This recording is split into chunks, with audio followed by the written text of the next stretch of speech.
You may be seated.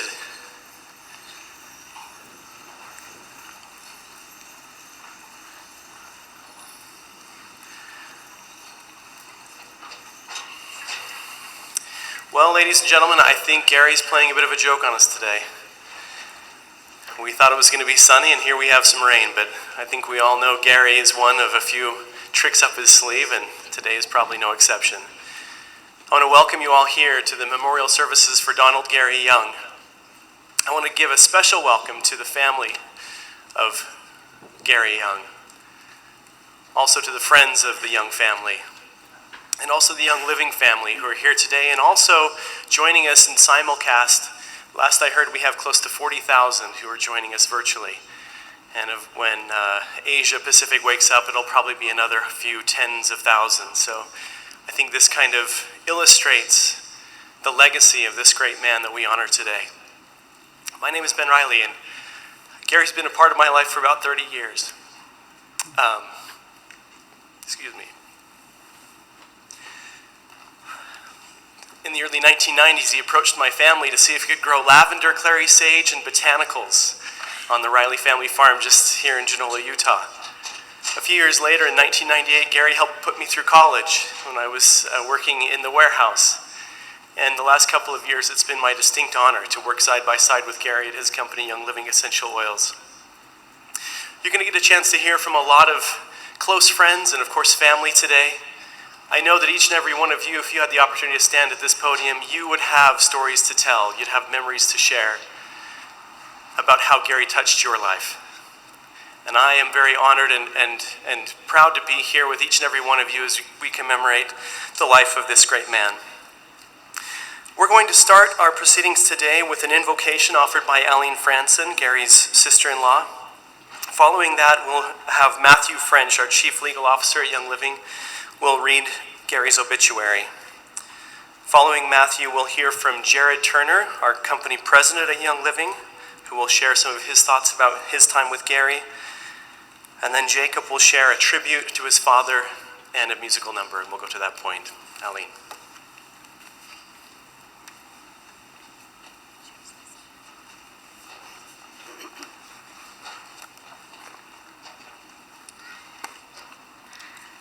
Our dear, kind Heavenly Father,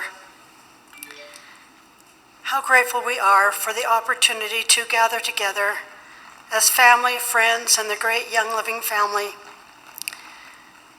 to share thoughts and music and experiences that we have had with our beloved Gary Young.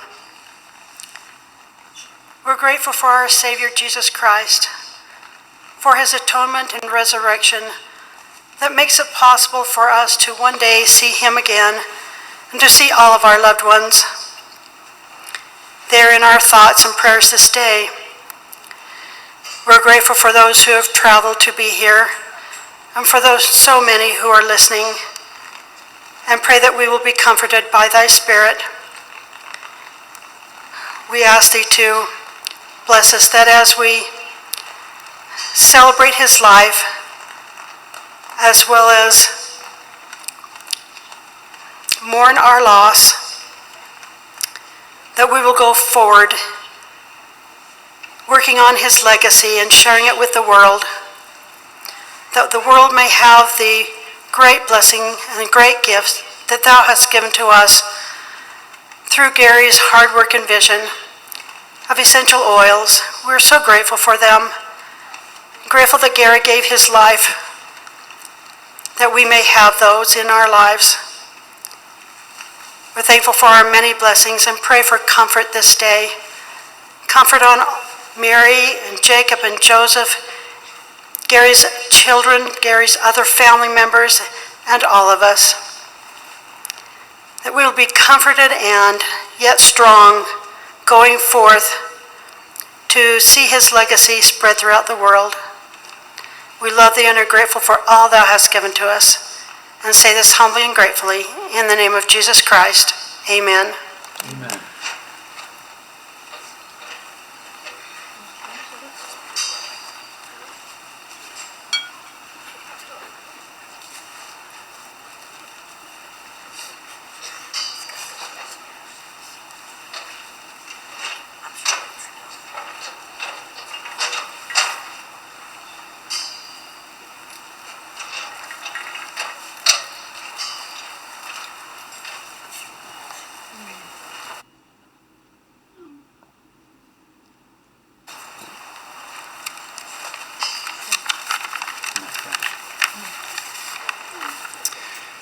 D. Gary Young, the undisputed leader of the essential oil movement and the founder of Young Living Essential Oils, passed away on May 12, 2018 in Salt Lake City, Utah, due to complications following a series of strokes.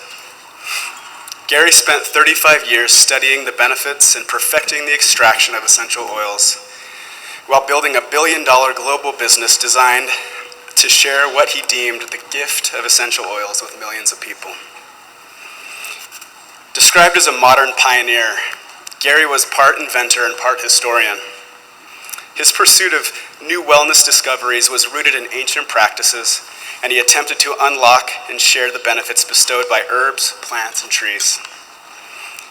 His research would take him to the remote corners of the earth, and often back in time, to better understand nature's powers that modern society may overlook. Gary was born July 11, 1949, in Idaho Falls, Idaho, and spent his childhood with his parents and 5 siblings in a 20 by 30-foot cabin without running water or electricity. Upon graduating from Chalice High School, he set out to follow his lifelong dream of building a ranch on the Canadian frontier. In 1967, he loaded his belongings into a truck and moved to British Columbia. And in 1968, he was granted 320 acres in the Caribou District, part of the last Homestead Act, where he began his logging. After 5 years of logging and ranching, Gary suffered debilitating injuries in a serious logging accident and was confined to a wheelchair with no expectation of walking again, which caused him to endure years of pain and depression. Channeling his cowboy spirit of not backing down, he began to explore different avenues of better health and well-being, which included the benefits of herbs and good nutrition. It was on this path where Gary's personal journey began, as he wanted to learn everything he could about natural healing, and where he was introduced to essential oils. His determination to achieve physical and emotional well-being, combined with his lifelong love of nature, drove him to learn everything about essential oils, from how they were produced to their wellness benefits. Gary's first true introduction to essential oils came when he attended a medical conference in Geneva, Switzerland, where medical doctors were presenting their research on essential oils. He was enthralled with what he learned and returned to the US with 13 different essential oils to begin his own research. He found the benefits to be astounding and came to the conclusion that this was the path he wanted to pursue. Having grown up farming, it was natural for him to want to learn about growing the plants and producing oils, which took him to France to study and learn the art of distillation under Mr. Henri Vieux, the French father of distillation in Provence, France, the lavender capital of the world, as well as Marcel Espiau, the president of the Lavender Growers Association in France for over 20 years. In 1988, Gary sold his research center in Baja, California, and moved to Reno, Nevada, where he began his essential oil business. A year later, he moved his business to Spokane, Washington, and began building a marketing company to expand his teachings about essential oils and their benefits to as many people as possible. This was the origin of present-day Young Living Essential Oils Company. A rancher at heart, he purchased his first farm of 160 acres in May 1992 in the mountains of St. Mary's, Idaho. On this farm, the first lavender, clary sage, thyme, and peppermint were planted and became a testing ground for new distillation practices. In 1993, Gary's company in Riverton, Utah became Young Living Essential Oils, and in 1994 it was incorporated. He then bought another 160 acres in Mona, Utah in 1995, and he started farming in Utah. Gary then began looking internationally to discover new plants that could be distilled and shared around the world. His path took a unique turn when he was invited to develop a natural medicine program and farming project for Azuay University in Cuenca, Ecuador. The climate in Cuenca has only a 3-month growing season, making it not too conducive for farming, so Gary went exploring in Guayaquil, a very busy city on the coast. He found the climate and unidentified plants and trees an irresistible opportunity. Young Living became global when it expanded to Ecuador in 2006 with a 2,300-acre farm. At the same time, he saw an opportunity to help the local children in a rural community of Chongon in the edge of the jungle and founded the Young Living Academy. The doors opened March 2008, and to date, 340 students have attended, with 100% of the students from the first graduating class celebrating their commencement in March 2016. In 2009, Gary went to Yemen. After great persistence, he received a permit to go into the forbidden zone to visit Shabwa, the ancient throne of Queen Sheba. To see the remains of this ancient civilization and to see and document the different frankincense and myrrh species growing in the region. He summarized his experiences in a best-selling historical novel, The One Gift, which depicts life on the camel caravans. It was just one of the dozen books that Gary authored and published. While visiting Oman and walking through a market with thousands of giant bags of frankincense resin piled in the streets, Gary decided to build a distillery in Salalah, the center of frankincense history. And in January 2010, Young Living opened the first large commercial distillery for the extraction of sacred frankincense essential oil in modern times. While fascinated with the teachings of ancient cultures, Gary was also a modern thinker. In 2014, the Young Living Highland Flats Distillery became the first automated, large-capacity, computerized steam distilling facility ever built in the world for essential oils. Young Living's operations currently have a capacity of producing more than 500,000 bottles of oil a day. The company has international offices in Canada, Australia, Singapore, Japan, Malaysia, Croatia, the United Kingdom, Ecuador, and Mexico, Hong Kong, Indonesia, Taiwan, and of course the United States. Young Living has more than 16 corporate and partner farms, over 3,000 employees, and well over 4 million members. Young Living Essential Oils will continue to grow and share Gary's vision around the world. Gary's research led him to the far corners of the earth and to unprecedented findings that improve health and wellness. But perhaps the most important role essential oils played in his life was bringing him together with his wife, Mary, of 25 years. They met at an expo in the Salt Palace in the center of Salt Lake City and married in 1994. The couple together have 2 sons, Jacob and Joseph. Today, Mary continues to serve as CEO of Young Living, the company they founded together. Mary's experience as a networking distributor prior to Young Living and her business experience give her an unusual balance of understanding in this amazing essential oil company they built together. They were the perfect match, with Gary the visionary and Mary the realist. Mary will continue to carry Gary's vision forward with a unique understanding of her visionary husband and with an extraordinary executive staff who will carry on Gary's torch forever. We love you, Gary.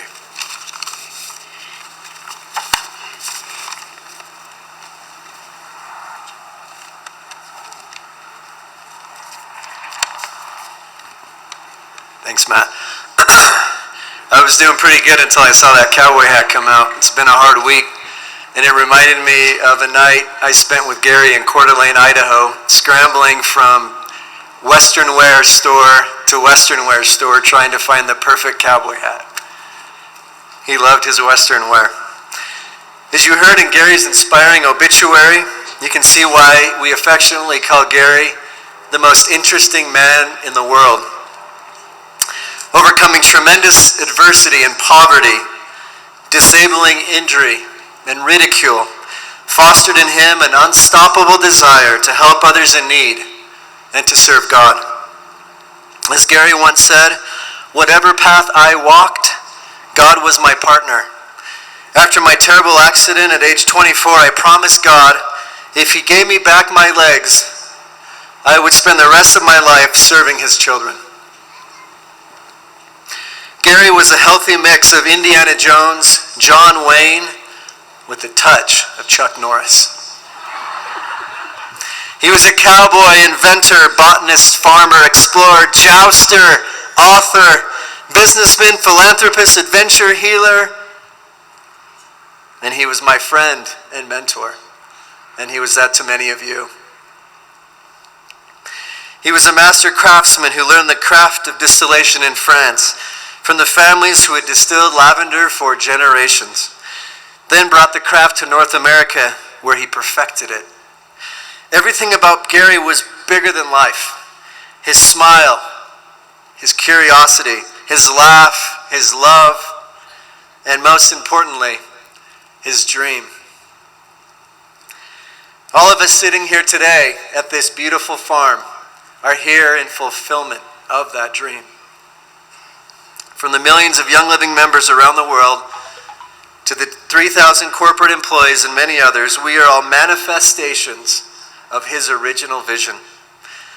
Around the world, the name Gary Young is cherished. Beautiful country south of Saudi Arabia. We were touring the ancient frankincense trails in our distillery there.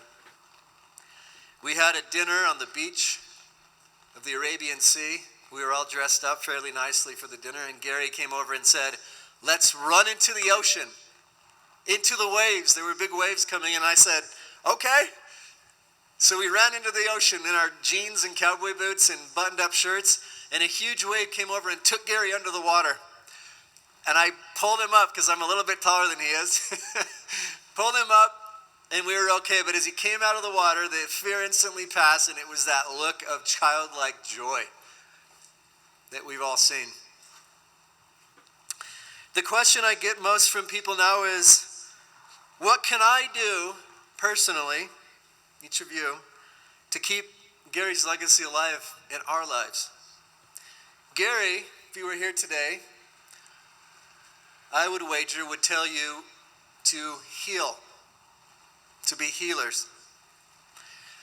He would say there are enough marketers, salespeople, business people in the world. What the world needs more of today are healers. People who give to others without expecting anything in return. This company, this movement was founded on the notion of healing. He would ask for each of you to care for the other and to extend that community wider and wider until the whole earth is taken up in Gary's vision of community and tribe. Watch out for the signs. How are we as a movement going to secure this legacy? I'll tell you what we're going to do as leaders of this company. We will continue to build farms. We will continue connecting people to nature. We will continue putting people over profit. And we will continue to never compromise in terms of quality. It was a sacred honor for me to be in the room with Gary in his last moments. I committed to him as I said goodbye that I would never, ever deviate from the path that he has set us on. I would ensure his values and love were magnified even more. And Mary, I promise you here today that we will never deviate. And Gary will live within us as we expand on that work. I'd like to end with a quote from Steve Jobs, the founder of Apple, that I believe perfectly summarizes our friend and mentor, Gary. Here's to the crazy ones, the misfits, the rebels, the troublemakers, the round pegs and the square holes, the ones who see things differently. They're not fond of rules. You can quote them, disagree with them, glorify or vilify them, but the only thing you cannot do is ignore them because they change things. They push the human race forward. And while some may see them as the crazy ones, we see genius. Because the ones who are crazy enough to think that they can change the world are the ones who actually do. Thank you, everyone. May the powerful spirit of Gary abide in all of us from today moving forward. Thank you.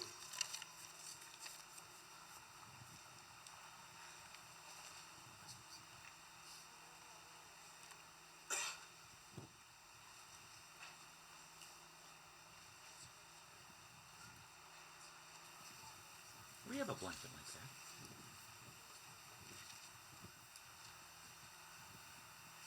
I'd I'd like to dedicate this song to my father. I believe that the song perfectly summarized his life. To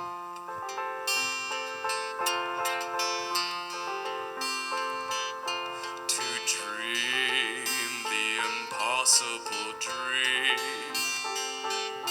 to fight the unbeatable foe, to bear with unbearable sorrow, to run where the brave dare not go, to right the unrightable wrong, to love pure and chaste from afar, to try when your arms are too weary, to reach the unreachable star. This is my quest, to follow that star, no matter how hopeless, no matter how far, to fight for the right without question or pause, to be willing to march into hell for a heavenly cause. And I know if I'll only be true to this glorious quest, that my heart will lie peaceful and calm when I'm laid to my rest. And the world will be better for this. Not one man scorned and covered with scars still strove with his last ounce of courage to reach the unreachable stars.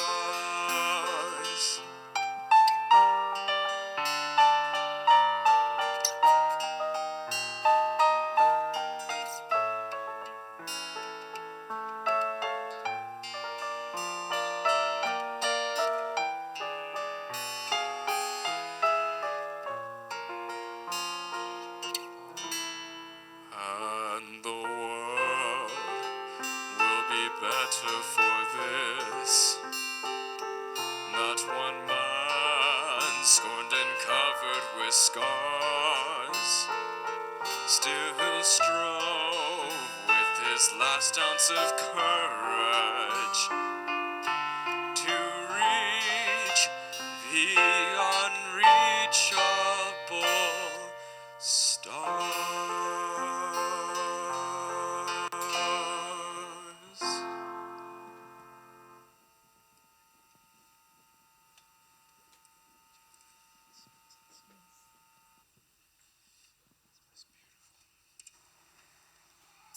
Thank you, Jacob.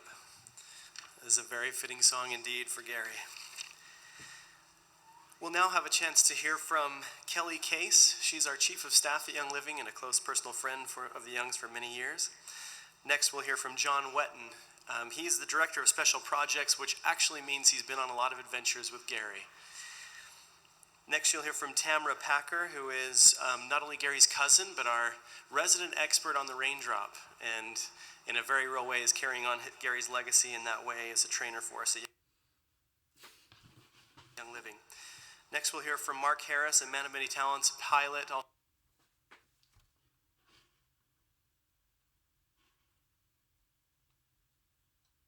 our Vice President of Corporate Farms at Young Living, and a close personal friend of Gary's. And then we will all hear from Sabina DeVita, a crown diamond with us at Young Living and a longtime friend of the Youngs.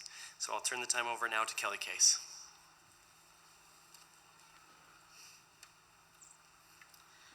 Ooh. My earliest memory of Gary happened over 17 years ago. I had been an employee of Young Living for just a few months when I was invited to go snowmobiling and sledding in the mountains.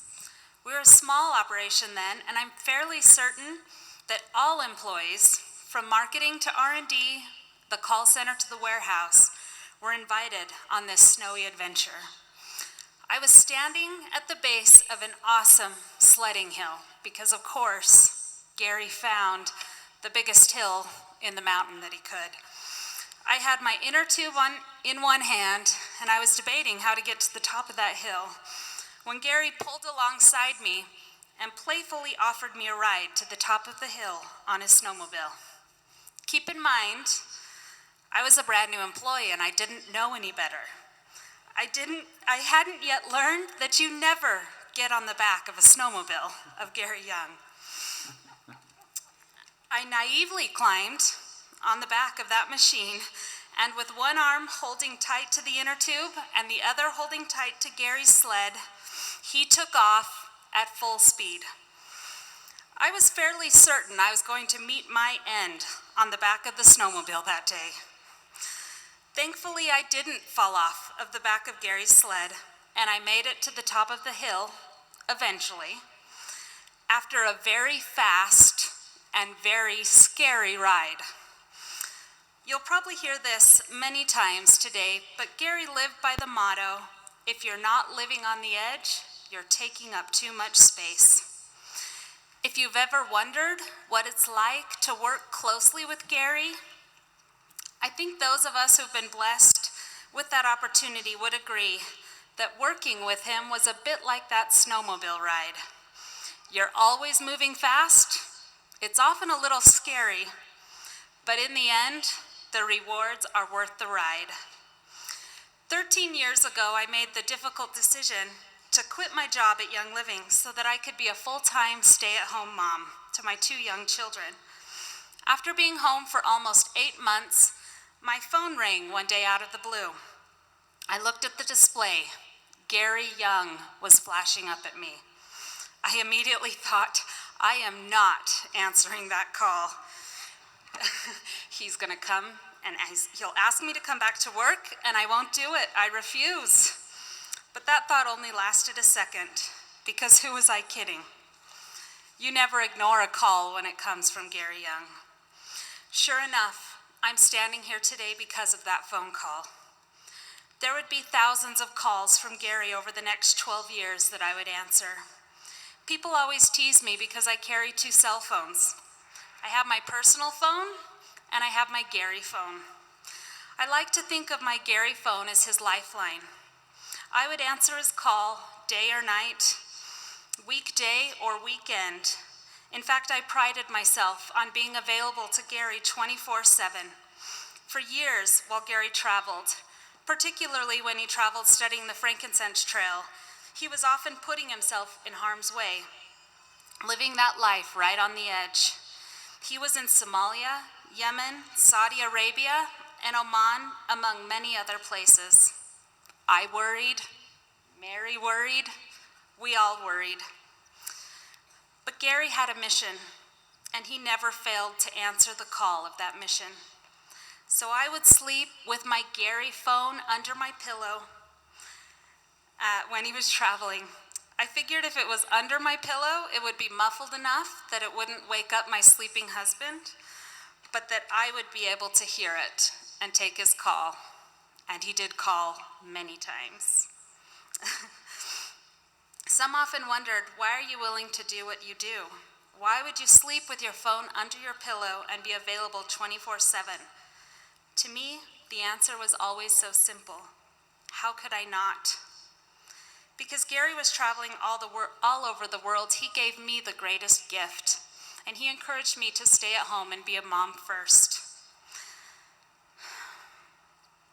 I believed also with all of my heart in Gary and what he was doing in the mission of Young Living. The least I could do was answer a phone call.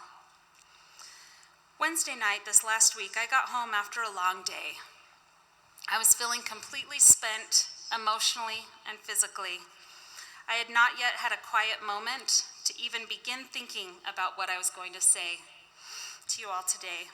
As I went to bed, I said to Gary, how am I supposed to stand up in front of all those people and say goodbye? How do I share the love I have in my heart for you without completely falling apart.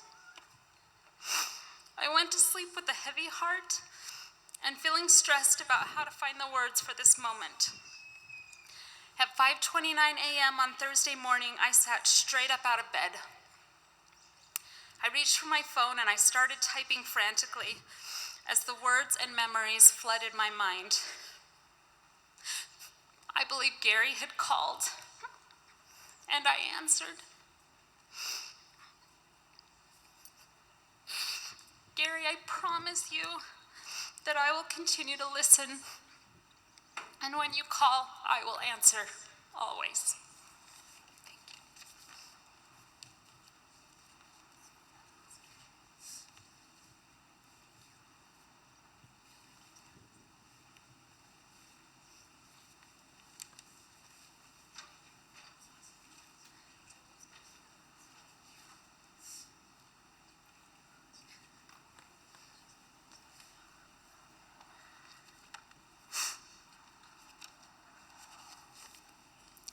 First of all, I have a sense that Gary is here with us today. So I'd just like to point out, Gary, in case you haven't noticed, I'm wearing a suit. You see, Gary and I had this unwritten agreement that if I was going to work for him in a largely undefined role, then I would never have to wear a suit and tie. I know at times this bothered him a little bit, but he let me get away with it, and for that I'm grateful. First impressions are everything. The first time I ever saw Gary was about 10 years ago. I had just been hired on, and the 2008 convention was a few days away.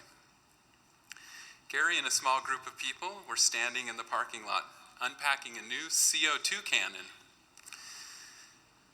that was fashioned in the shape of a Ningxia red bottle that was designed to shoot t-shirts into the crowd at convention. He loaded the cannon with a t-shirt and said, "Let's turn it up all the way and see what happens." The t-shirt shot out with so much force that it broke a window of a car in the next parking lot over. Gary said, "Wow, it's a good thing we tested this thing out before using it on stage." He then turned to someone standing next to him and said, "Have legal write up a letter to let the owner of the car know that we will pay for the window." I knew then that Gary was someone that would be fun to get to know better. Mary asked me to share a story today to illustrate what it was like to work and travel with Gary. As I thought of what story to share, I thought of the tens and possibly hundreds of other people in attendance today who have also traveled with or worked closely with Gary and who love him dearly. And all of us have stories. And so I wanted to tell a story that all of you could relate to. A story with a common theme that would be universal to all of us. So here it goes. A few years ago, I was feeling burned out, as maybe some of you have also felt before. Of course, I felt lucky to be a part of Gary's adventures, but the nonstop travel was exhausting. It's not that I didn't want to travel with Gary, but 5 years of more than 200 days a year on the road was starting to take its toll. So I came up with a plan, which was to find someone with whom I could divide the travel work in half. All I had to do was get Gary to agree to the plan. I was nervous about bringing this up with him. After all, I didn't exactly want to admit that a man twice my age was running me into the ground. So I decided to couch my proposal not as being burned out, but instead as a desire to have more work-life balance. You know, more time for a social life. Maybe even find a girlfriend. So, on a car ride between Petra, Jordan, and the Israeli border, I shared my plan with Gary and started to lay out my justifications.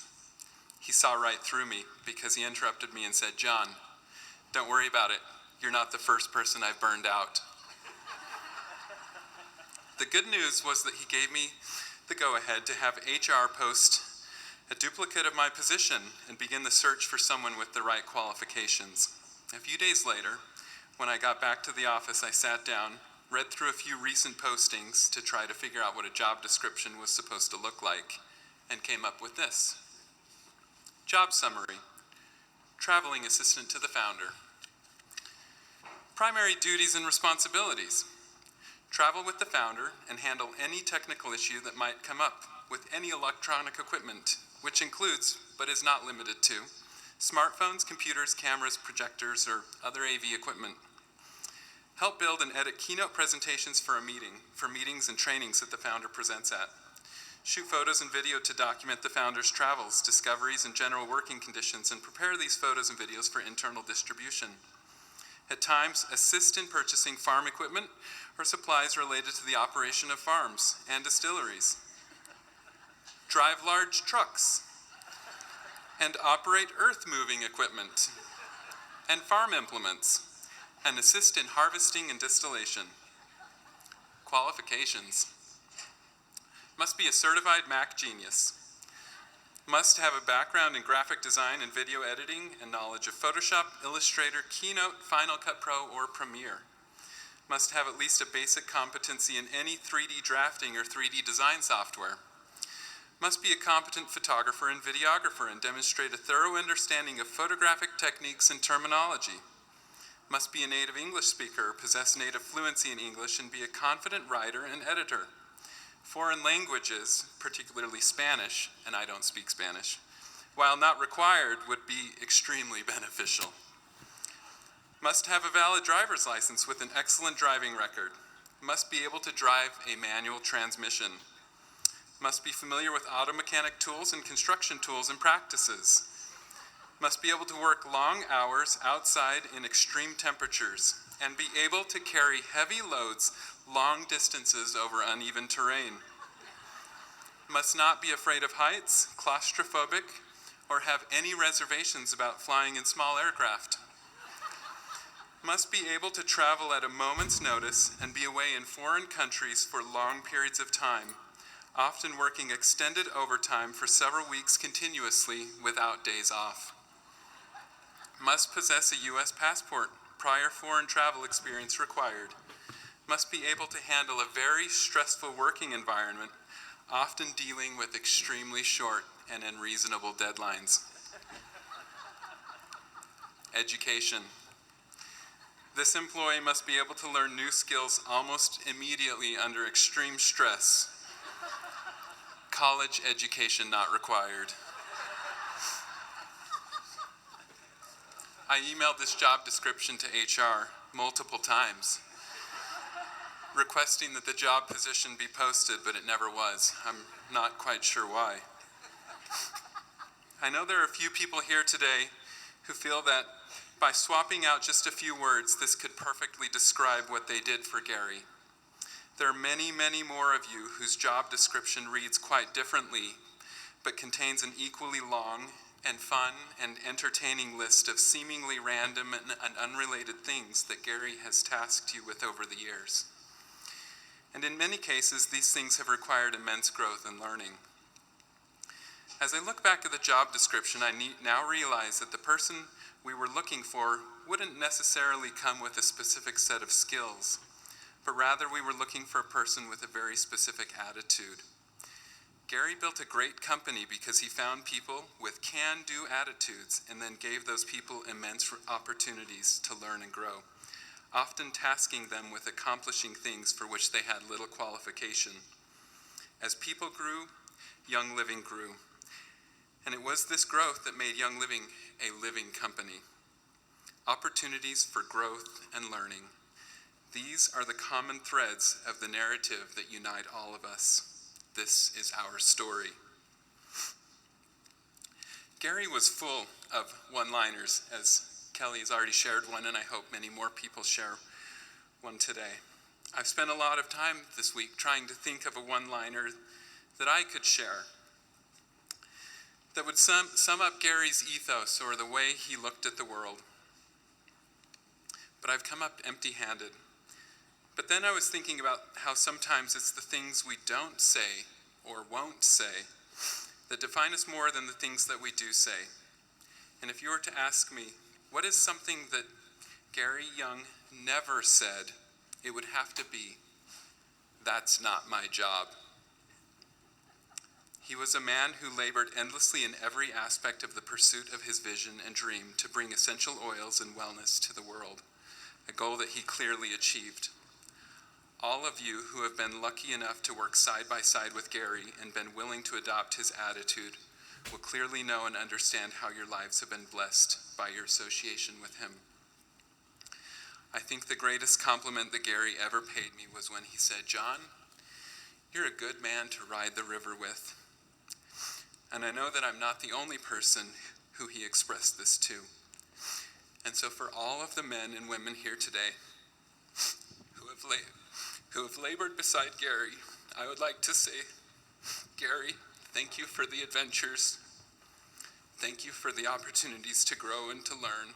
And thank you for the memories. But most of all, Gary, thank you for your friendship and allowing us to ride the river with you.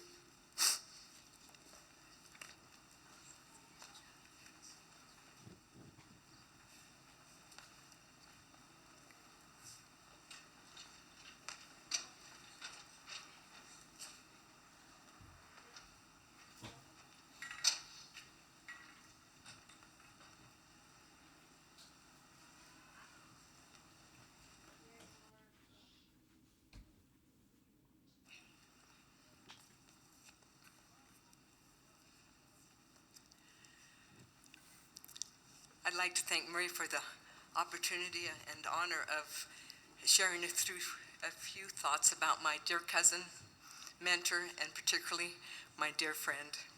I think each one of us could call Gary our dear friend. You know, he made everybody feel so important, and like you were his only and best friend. You know, the song comes to my mind of "You Are the Wind Beneath My Wings," and many of us, I think that, Gary was truly our hero, for he was indeed that. Gary Young carried the knowledge within his heart that his purpose was to help people and prevent and help people with suffering.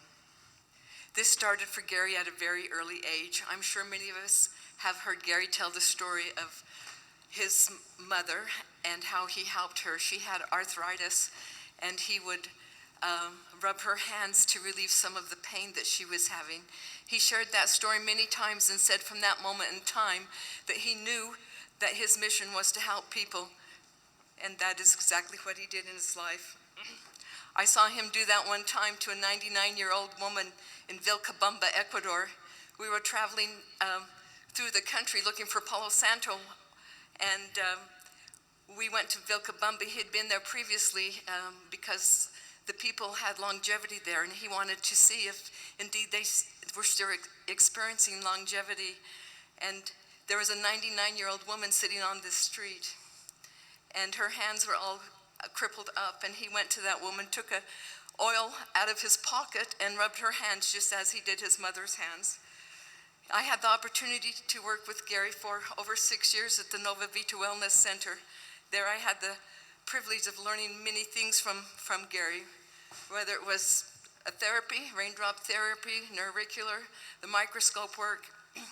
I learned a lot about the human body, mind, and the spirit and soul from Gary. I also learned about compassion from Gary while I worked with him. One time we were in a small village on the surgery truck where Gary was able to go many times and assist with surgery. You know, it was amazing with Gary that he could do anything for the first time, and it looked like he'd done it 1,000 times, and that's what he did in the surgery truck. While we were there, the doctors were allowing Gary to do some research, and he had formulated a pain formula for part of the patients that were having surgery. This surgery was done in a back of a container, a truck that they turned into a surgery truck. And we would give half of the patients just regular oil, like the V6 vegetable complex oil that we have. The other half of the patients, we would give Gary's special pain formula that he made with the essential oils. And then we would look at the blood and see the difference. At this time, however, one little girl I think she was about 6 years old, got the V6 rather than the pain formula, and we could hear her sobbing in the other room after the surgery, and Gary finally just said, "I don't care about the research, we have to help the little girl." And so he went in and assisted this little girl. You know, Gary loved the old and the young. We had, in Ecuador, we had people from the villages come to the wellness center. I remember one little old man, particularly from Chongong, and he had no money. And so he came once a week, and Gary would take payment with mangoes, was his payment for his treatment there. All of us here probably know about the wonderful school the Young Living Foundation has built, and Gary started. Before that school was started, the school on the corner was just a horrible place for the children to go to school. It had no windows, one big room, and an outhouse. That first year we were there around Christmas time, Gary had the bright idea that he was going to dress up as Santa Claus, and that's exactly what he did. He put a Santa Claus suit on, we wrapped presents for those little children, and we went and he gave all the children in the Shangang village before the school was ever built the best Christmas probably they'd ever had.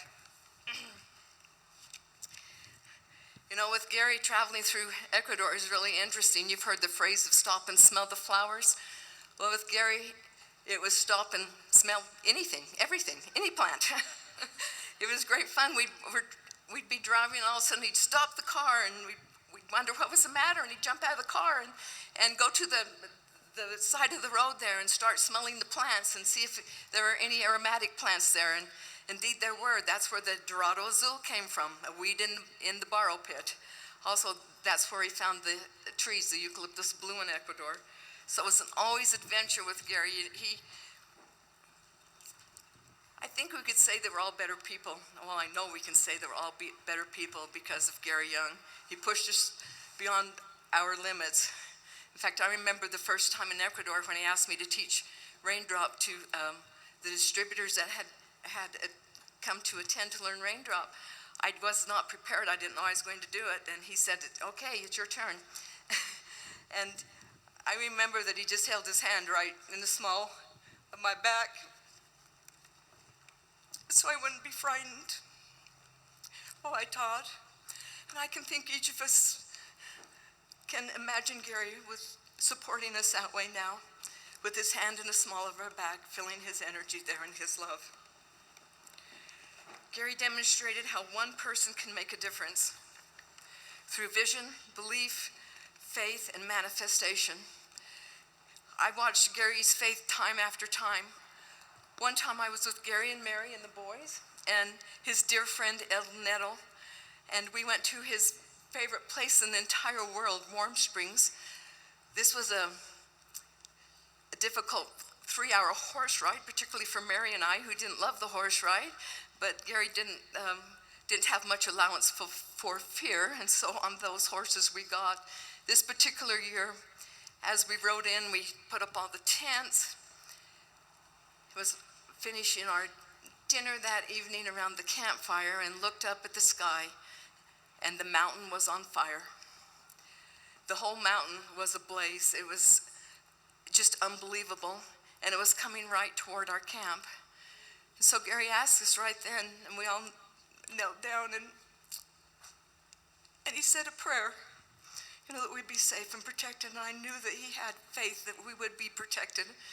He had to go up on the mountain with Eldon to gather the horses, and Mary and I stayed at camp with the boys, and the boys were praying, and Mary and I were gathering up the tents, and as it dawned, Mary and I and the rest of the family got on our horses, and it was so interesting because as the night went on, the fire was all around us, but it wasn't coming toward us, and then all of a sudden the fire was stopped completely, and I know it was through Gary's faith and his deep belief in God that fire stopped.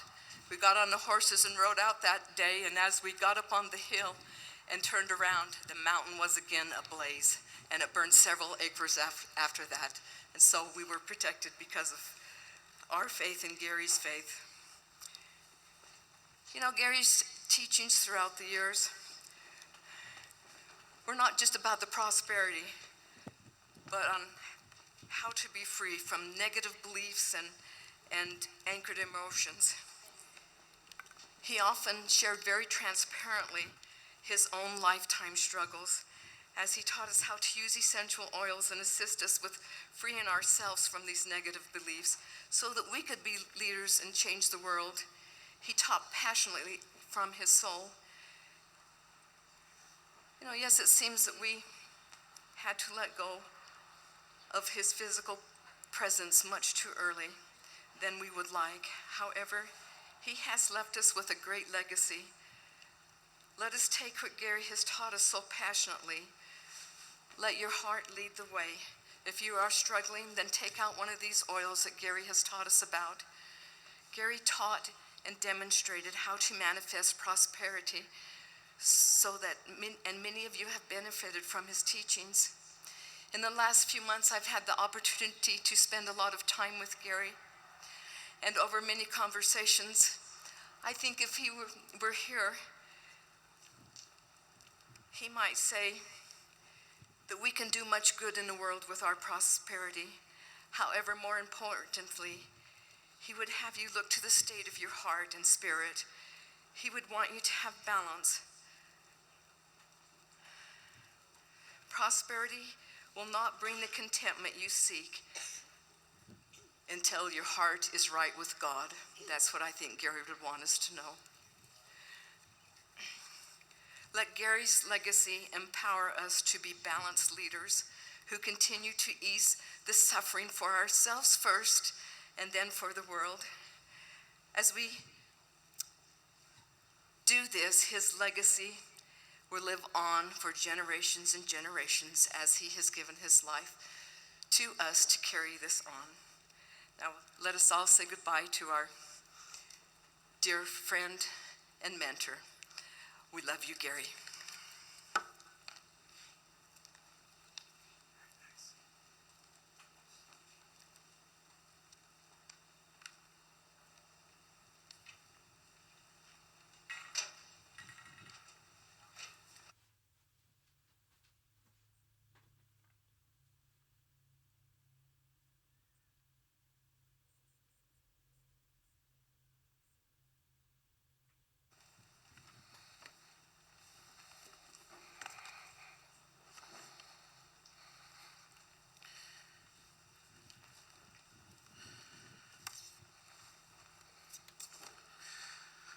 I would like to take the time to sincerely thank all the people who have come here to celebrate an amazing and inspirational life of Gary Young. My name is Mark Harris, which some of you who have been to the farm events might already know. For those of you who are not familiar with me, I've had the pleasure of working with Gary side by side for the last 4.5 years. If he was at one of the farms, I was usually within arm's length of him. My journey with Gary Young and Young Living started out a little strange, which is not unusual for Young Living. 5 years ago, while living in Florida, I was contacted by an aircraft broker to do a pre-purchase inspection on an airplane. I was told the airplane was well maintained and excellent condition, which was true, since when I got to Atlanta, I saw the airplane and I realized, what a coincidence, I've been taking care of this same airplane for 15 years. During the pre-purchase inspection, I was asked if I could fly the plane to Idaho and pick up the buyer, whose name was Gary Young. I agreed, and the next thing I knew, I'm standing at the airport in Sandpoint, Idaho. But the strange part of this trip was the broker could not get a hold of Gary. Usually the buyer is waiting at the airport for his brand new airplane. It turned out we couldn't reach Gary since he was busy out in the woods harvesting trees. I learned this is typical Gary. He'd always rather be farming and getting his hands dirty than being a businessman in a suit. I finally met Gary for the first time, and he seemed like a good-natured man, but he had this overwhelming smell of Christmas tree on him. Little did I know how much this man was going to change my life. As we all know, that's what Gary did. He changed people's lives. Without my knowledge, the aircraft broker had explained to Gary that I was probably one of the most knowledgeable people when it came to fixing and inspecting this new airplane.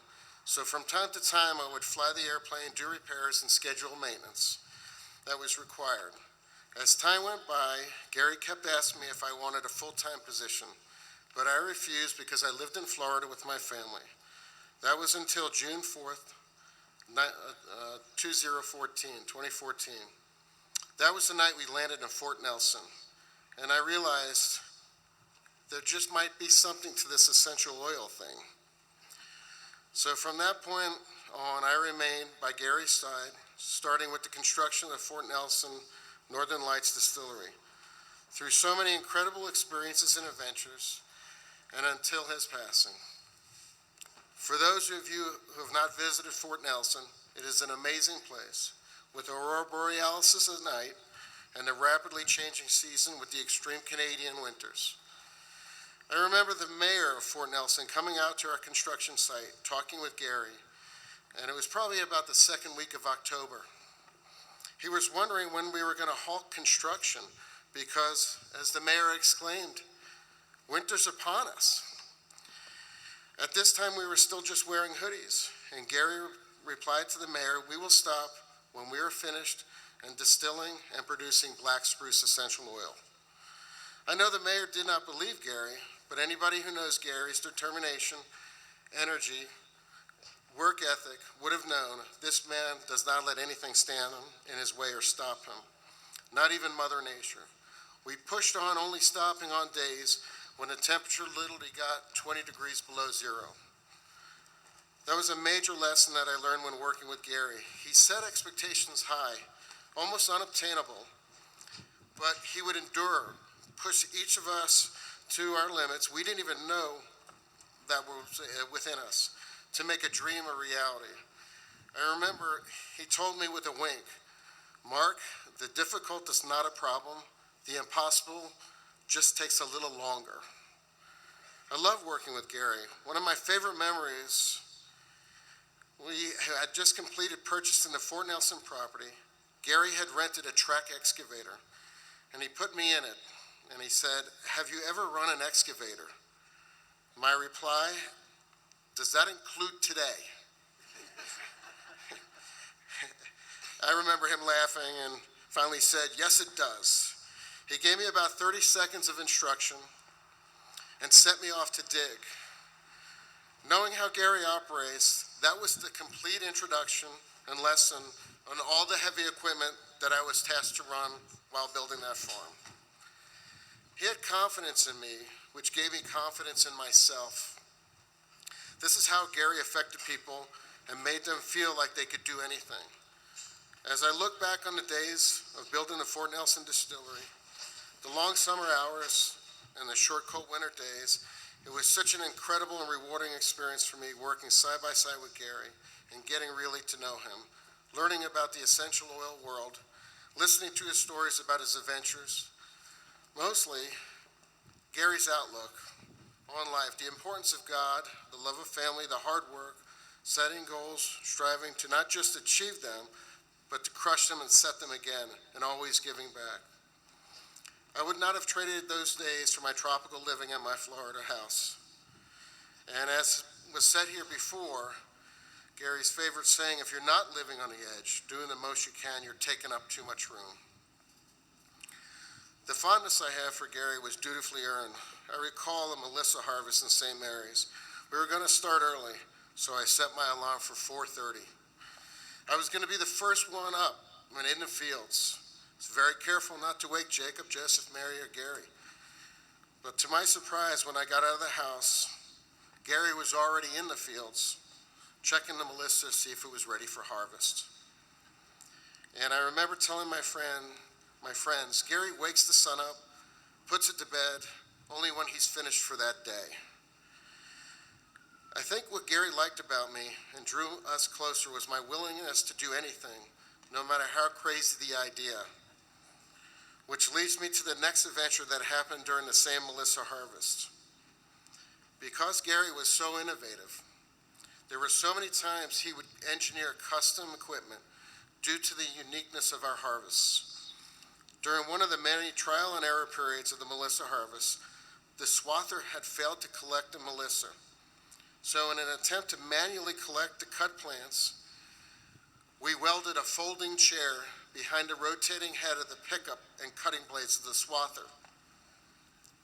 At this point, I want to assure my OSHA safety coordinator that this might not have been very safe, but I did use my belt for my pants to hold me onto the chair to prevent me from falling into the blades of the swather.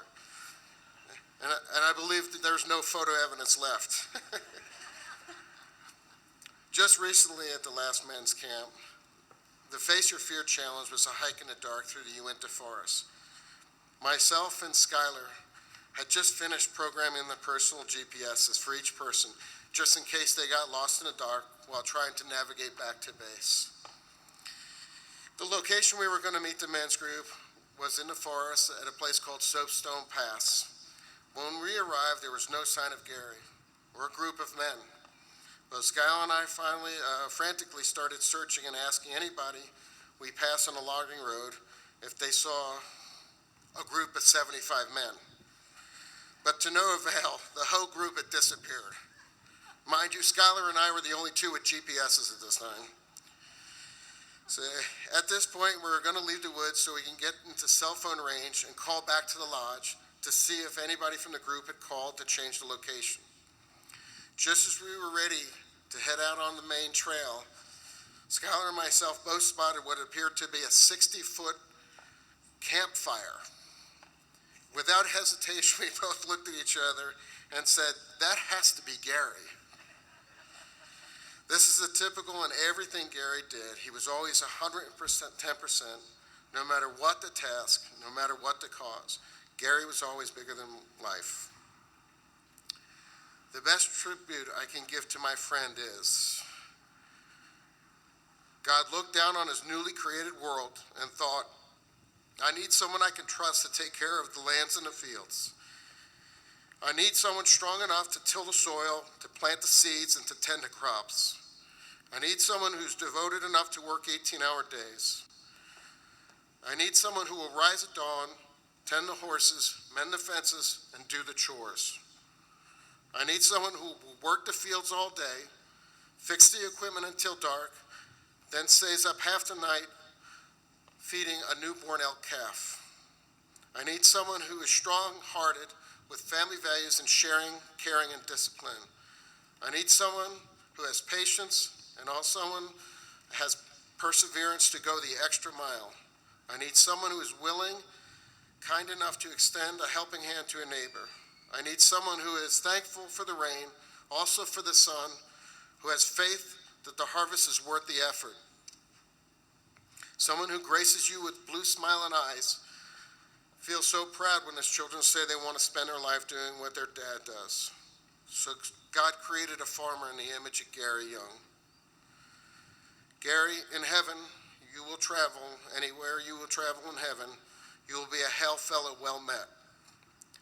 My only regret to you is that you did not have 2 lifetimes in which to guide me, teach me half of what you know. Goodbye, my mentor, my friend, my brother. I will truly miss you.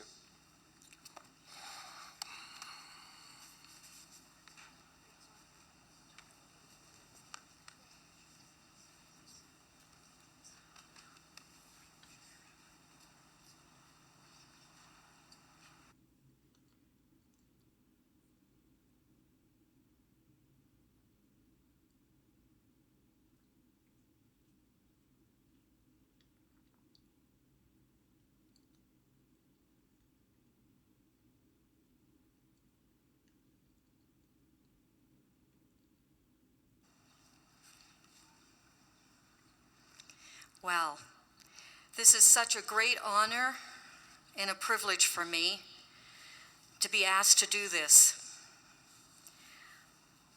I was asked to share a few memories, some memoirs of my journeys with Gary. And I also like to share with you that I was told it yesterday at 6 o'clock. And I sort of sat back in myself and I said, well, you know, that's how Gary would do things. This was one of his traits. He liked to challenge people. He liked to challenge all of us, and I'm sure some of you also experienced that with Gary. As I did look back, I thought, wow, destiny. I look at myself here. I look at Mary, Gary, the family. Destiny, a magician of time. I was introduced to Young Living back in 1997. I became a member, didn't know very much, but read the material. I was given and sent one brochure and one handwritten letter. The brochure was written in such a way that as I read it, I said to myself, I want to meet this man, Gary Young. I approached my husband and I said, I am going to meet this man. And he said, why do you want to do that? I said, because I feel it already that this man has been touched by the hands of God in a very unique and different way. And I just felt that so strongly. So I had the opportunity later in 1997 and hosting a radio show. And I thought about it, and I did it. I said, I'm just going to call his office, and I'm going to ask if Gary Young will be on my radio show. He did. He was gracious about it. He had to arise at 4 in the morning because it was a 7 o'clock morning show. And it was during that talk that I had another just awesome feeling about who this man was. And it was at that point during our commercial break, I said, Gary, do you know anything about Toronto? He says, oh, you're in Toronto. I don't know very much about that area. I said, well, we have a special show and I would love for you to come up to it. The next commercial break, he said, I'll be up there. And it was during that time, between then and 1998, in March, that was the first time I actually met Gary and Mary. He did take that leap to coming up to Toronto to our health show for the very first time. And it was during that talk that I saw another, oh my goodness, it was such a quality of Gary's where when he's challenged, you don't do that. Because Gary will make sure that he meets that challenge. And it was during that show that Gary was challenged about Dr. Daniel Penawell. And Gary made a promise that to all of us that he was going to make sure that Daniel Penawell would be at the next convention. And he was.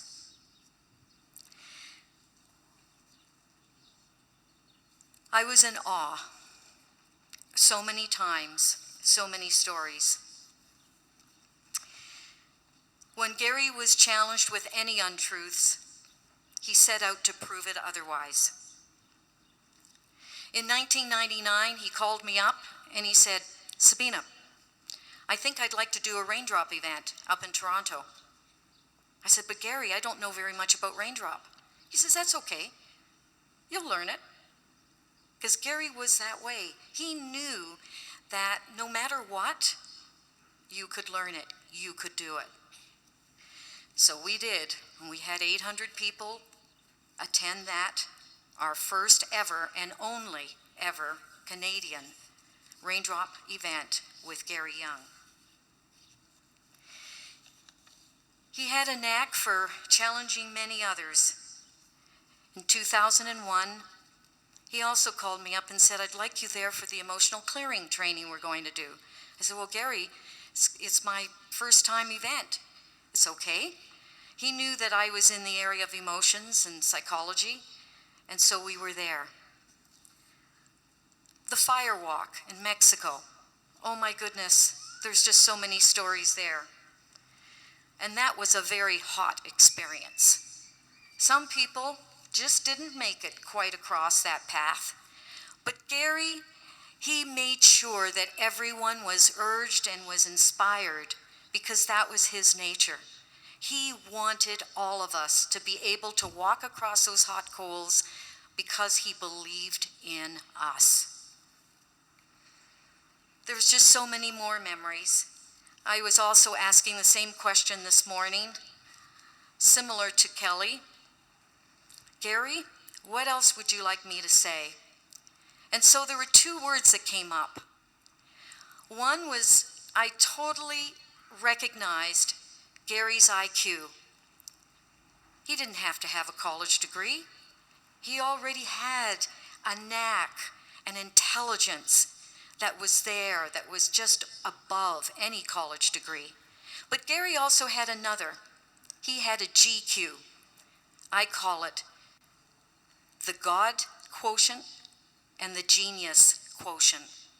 God and genius were his. He also possessed that, and he certainly showed it many, many times on many of the trips and travels that I had experienced. One example that came to mind also this morning was our Ecuador trip. I had the opportunity to become a diplomat of International Parliament for Safety and Peace. I knew that it was important for Gary to also become a diplomat, and so I initiated that process.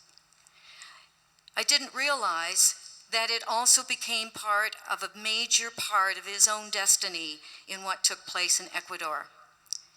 It made the process for Gary as a diplomat to attend, to acquire, to purchase many different goods as a diplomat.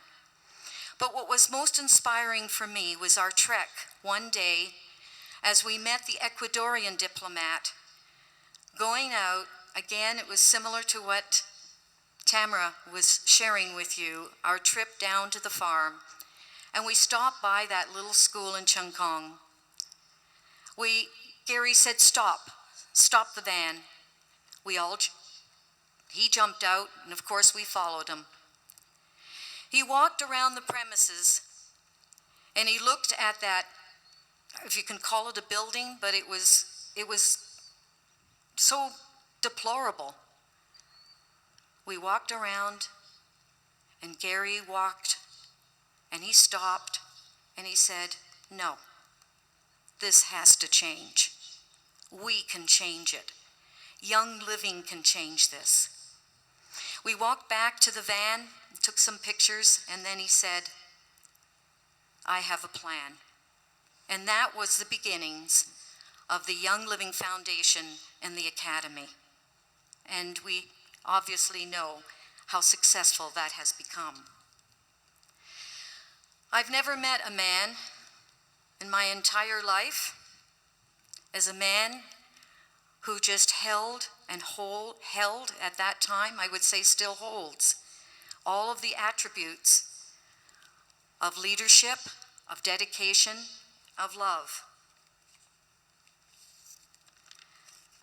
I've one more story. There's so many, but there was one that came to me that I thought was very unusual.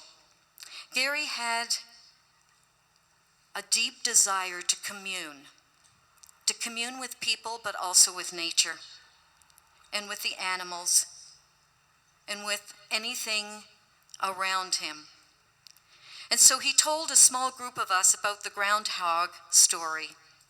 He says, one day, this was in St. Mary's, he says there were so many groundhogs out on the field, and we just can't grow. We couldn't grow our lavender and our melissa. It was just too many holes. So, he says, I thought of a plan.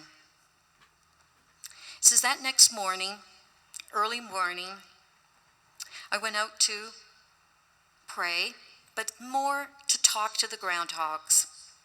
We thought, I'm going to commune with their spirit. And he did. The next day, Gary had a knock on the door from a nearby farmer, and he said, Gary, do you have any idea of what happened? He says, I've got all these groundhogs in my forest. They just moved over. We thought, oh, wow, Gary, you just have such a way. But I'd like to just share a little quote from Rumi, a 13th century poet who said, goodbyes are only for those who love with their eyes, because for those who love with heart and soul, there is no such thing as separation. Gary is with us more than ever in spirit. I believe Gary accomplished his final earthly vision. There was another experience I had with Gary, and that was the Peace Caravan. He had a dream. He really, truly desired to have people of all faiths, of all religion, of all creeds, of all nationalities come together in spirit. I believe he has achieved this. Just look around. Just look around, look at the world, and look what has happened. People from all races, all creeds, all nationalities here together. I also believe that Gary lived the life without any boundaries. He kept pushing the limits. He has now become boundless in the realms of oneness and allness with the infinite. Our dear friend and brother is free. It's interesting that this year is the year of our convention called Freedom. And if I may, I'd like to conclude with another little expression and a little prayer. Gary was an effervescent spring of creation. It didn't matter what moment or where he was, he would always be creating another idea. Another poet once said this about death: in the depth, Khalil Gibran, in the depth of your hopes and desires lies your silent knowledge of the beyond. And like seeds dreaming beneath the snow, your heart dreams of spring. Trust the dreams, for in them is hidden the gate to eternity. My dear Gary, I thank you for this moment. I thank you for all that you have given humanity, and that this will live on forever. Your legacy, your living legacy, is still living. For we are the ambassadors that will continue to carry your light. The world loves you, Gary. I love you. And God bless all of us.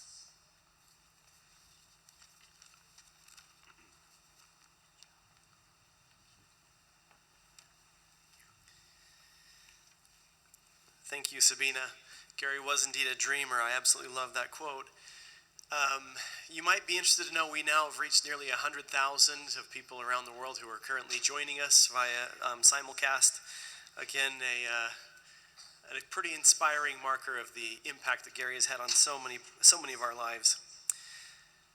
We'll next be favored with some thoughts from the Vice President of IT Operations and a constant and close friend of Gary and the Youngs, Joe Walker.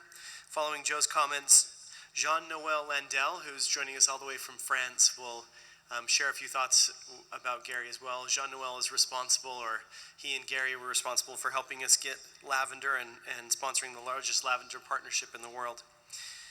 Next, we'll hear from Lauren Walker. She is the Chief Sourcing Officer and has taken on the very heavy mantle of making sure that we continue to scour the globe and to have the adventures that Gary always had to provide the essential oils to the people who need them.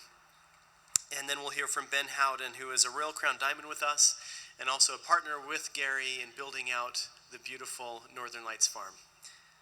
Joe Walker.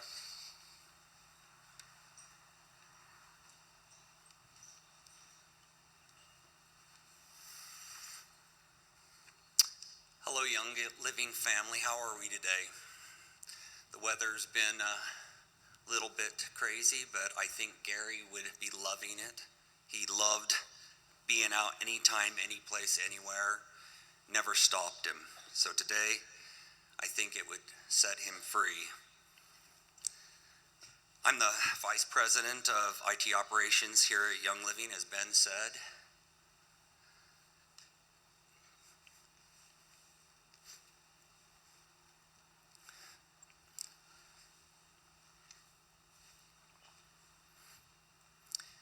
A lot of emotions today.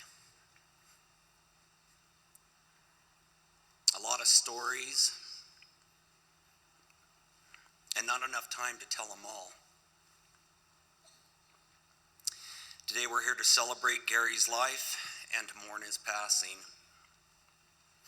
He was a man who lived life to the extreme and fulfilled his lifelong dream of bringing back the ancient art of essential oils.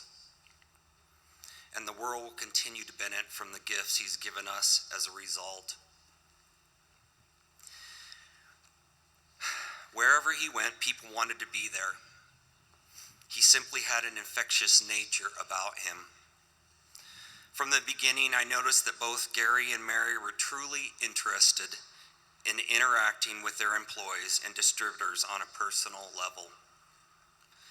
We still have that family feeling today, and it's one of our strengths as a business. It's why we have such loyal employees and distributors to this day. I'll never forget the first time I met Gary. I was called to his office to help him out with a computer issue 12 years ago. As I walked into his office, I waited for him to look up, and when he did, I said, "Hi, I'm Joe. Here to work on your computer issue." And he stood up, and he reached out with those strong hands, and he grabbed mine and he said, "Gary Young, cowboy, not a computer guy." I remember us both, we laughed, and I said, "Well, I'm your guy, okay?" And ever since, we've built a bond. He's had a lot of helpers in the last 12 years. John Wetton, after many years of me, Mark now, and many of you. Gary loved us. He loved all of us. And he wanted us to interact with him, no matter where he was or what he was doing. Throughout the years, we've continued to strengthen our business and personal friendship. It's the reason why I've always called him the cowboy. And trust me, he deserves it.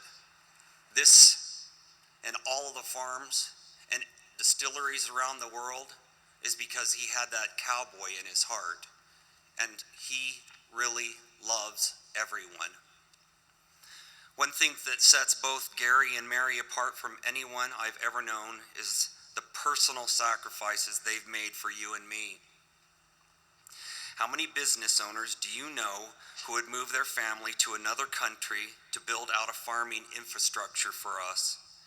And they stayed there for years, living in what once was the jungle, but now transformed into the Ecuador farm. If only you knew how much personal time they have sacrificed for Young Living over the years to build up our worldwide seed to seal foundation, you would incredibly be grateful for their efforts. As a result of Gary's thirst for knowledge, adventure came with it while he scoured the planet in pursuit of it. Once I remember walking through a part of the untamed section of the jungle part of Ecuador farm with him when it was brand new. I remember asking him, "Should I have gotten a yellow fever shot?" And he said, "No, you'll be fine."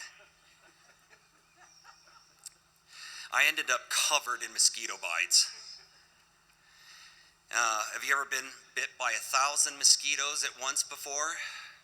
I did. Later that night, I was a mess.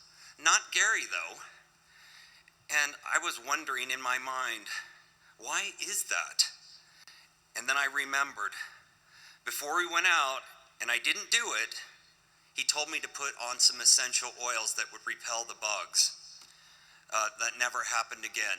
I learned my lesson, and I listen to Gary when he tells me something. Whether Gary was in the jousting arena, pulling his gun out in a gunfight here at Whispering Springs Old Town, preparing the earth for seed, or out making a deal with just a handshake, these talents served him well. I always thought he was born a few centuries too late. I remember one time Gary calling me and saying, "Let's go snowmobiling somewhere different this weekend." And I said, "That's great." And we started out from Strawberry Reservoir and ended up at Bear River Lodge in Wyoming. It was about 13 hours, 2 pit stops for fuel, and somewhere around 118 miles. When we finally pulled in and we were all wiped out, Gary seriously said, "Anyone up for a night ride?" Do you remember that, Rex? And all I remember thinking is, no way. And then we ate, and I know a few of us fell asleep in our clothes. We were so tired. Who knows where his energy for life came from? All I know is he pushed it to the limit, always. He would always say, when most people are starting to slow down, man, that's when you need to push it even harder. From a physical aspect, Gary could outwork anyone. We've heard that many times today. First up in the morning and last to bed, always working, teaching, studying, something to keep his mind busy and productive. Many of us interacted with him over the years, either in the office, at the farms, working the distilleries, preparing new land, or on one of his many adventures. He loved inviting people on his adventures, whether it be hunting, fishing, snowmobiling, riding horses, dog sledding, or just hiking in the mountains talking about the land and all its splendor. My dad used to say, you can be anything that you want to be in life.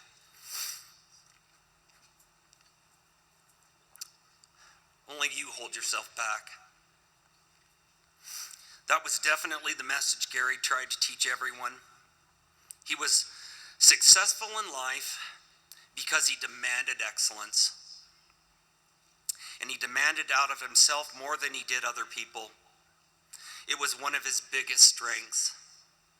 I truly believe people are drawn to that type of individual, and he definitely had the skills to teach people to believe in themselves so they could achieve anything they set their minds to. I know he has given that speech to many of us sitting here today. We all have a lot to be thankful for, and that's one of the traits that made him a great man. Great men are not born, they are made.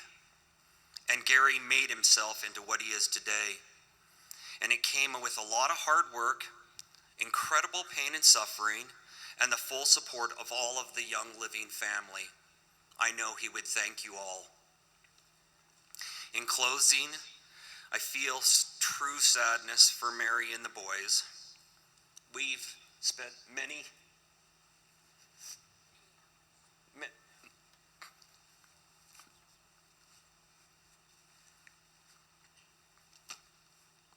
hours throughout the years together all over the planet.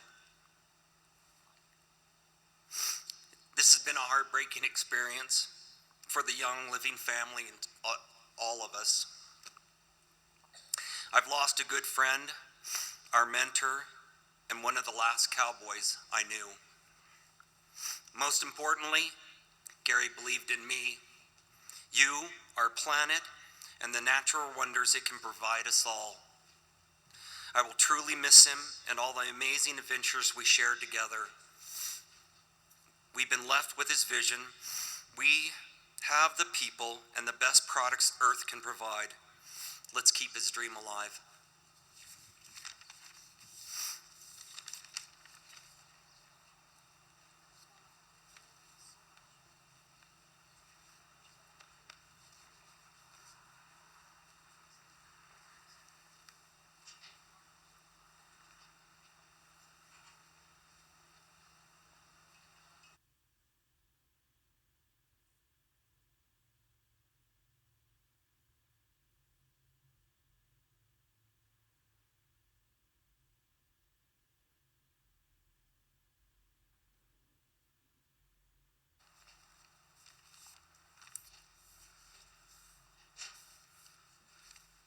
My name is Jean-Noël, and my accent is French.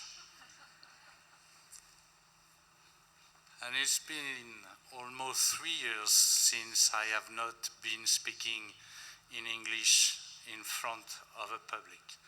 So I will make it much shorter than any other speaker did. So I've known Gary for 28 years.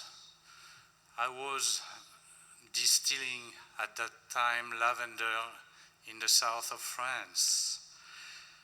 I've been doing this for 30 years now. But I'm just retiring. 1 month ago, I retired.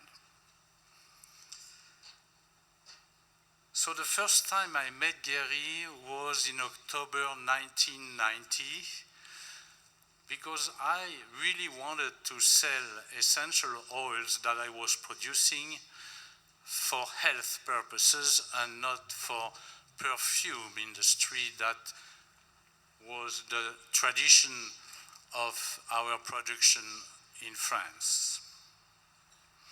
So I went to a health and natural product show in Los Angeles in October 1990 with some samples in my pocket.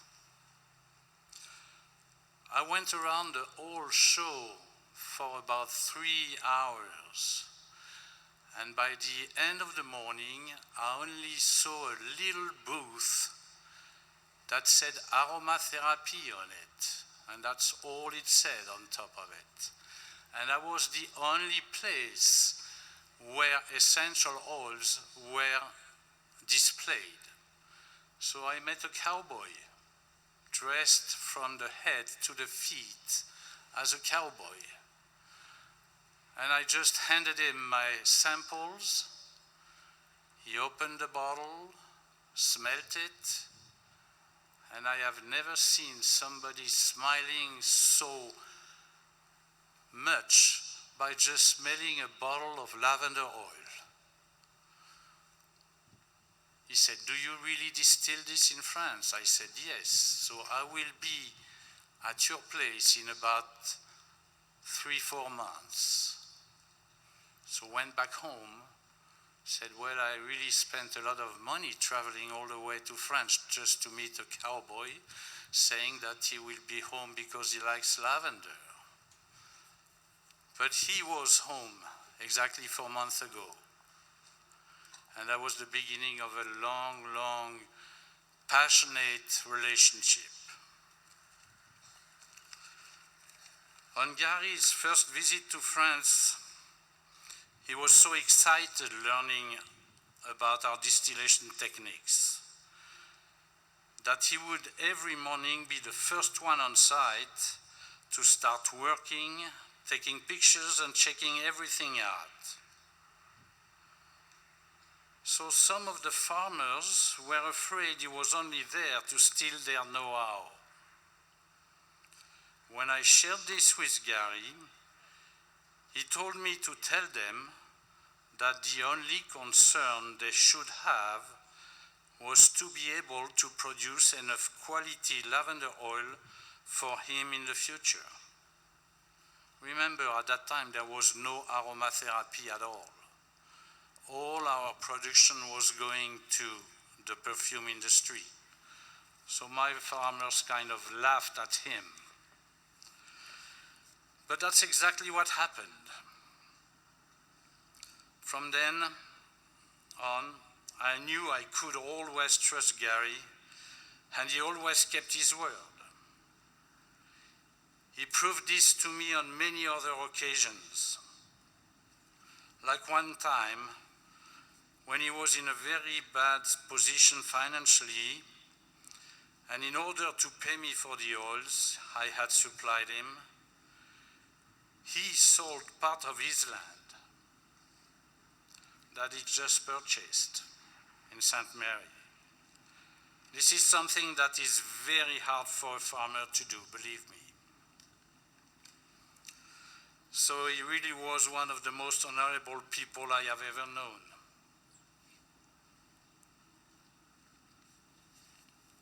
The early days with Gary were very exciting. He had great energy and an enormous thirst for learning all he could from the Frenchmen who had been growing and distilling lavender for almost 100 years. But he also loved sharing his ideas and discoveries on the cultivation of aromatic plants and on the distillation of essential oils. This led to long evenings of discussions and sharing ideas. One thing about Gary is that he never kept his innovations for himself. He always wanted everyone to benefit from them. The day Gary inaugurated a distillery here in Mona, which implemented his new ideas of distillation, my partner Marcel Espieux, that Gary considered a master distiller and his mentor, declared that the pupil had exceeded the master. And that's absolutely what happened within 2 years after Gary started learning about distillation. This recognition of Gary's knowledge and innovation in a world of distillation led to him being accepted into the tight circle of French distillers and to him being the first American to own a lavender farm in France. We purchased the farm in 2002. A true friendship developed between Gary and the French growers and distillers, and Gary's devotion to have the best quality of lavender oil led to the salvation of true lavender from Provence.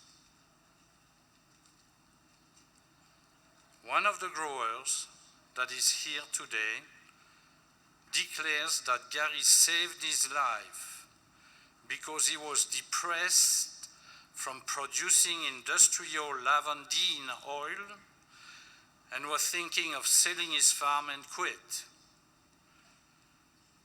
When Gary proposed to him that he grew a true lavender of excellent quality, this completely changed his life and his state of mind.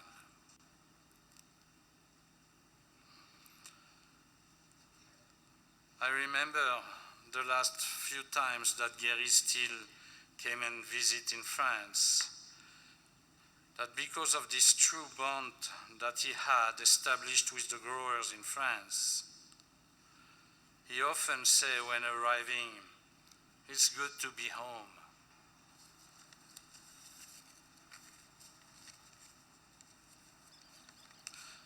We all know that Gary was a very spiritual man, and this has always been a very important factor in my life as well.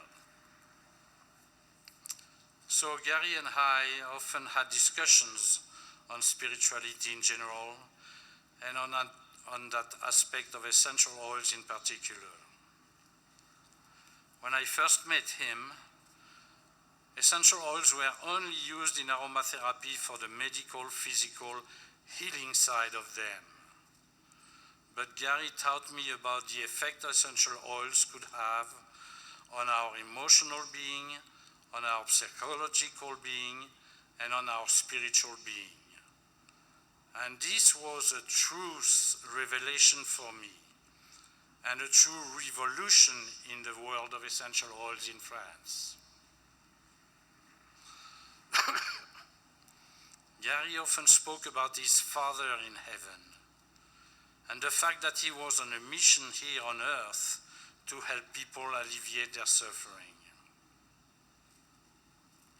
I noticed when I arrived 2 days ago here that one of the releases Young Living sent about Gary, he was called the father of the modern day essential oil movement, and this is really true. He had ideas that were far ahead of anyone else 28 years ago about essential oils and many other things as well. This capacity he had for seeing things and understanding things far ahead of other people was not always understood nor appreciated by others, and this caused him great suffering at the beginning. Now, today, I'm convinced that Gary is back in unity with his Father in heaven, full of peace and joy. He's at peace, but you know Gary, he's certainly not at rest. I feel that he's still sending help for us all from up above. Gary considered us all as his family, for whom he always had time, compassion, and love. And also he's physically far away, and it is painful for us. I can still feel him with me, and I have a strong feeling that he's saying that it is important to continue his life's work as a family by caring for one another. Thank you.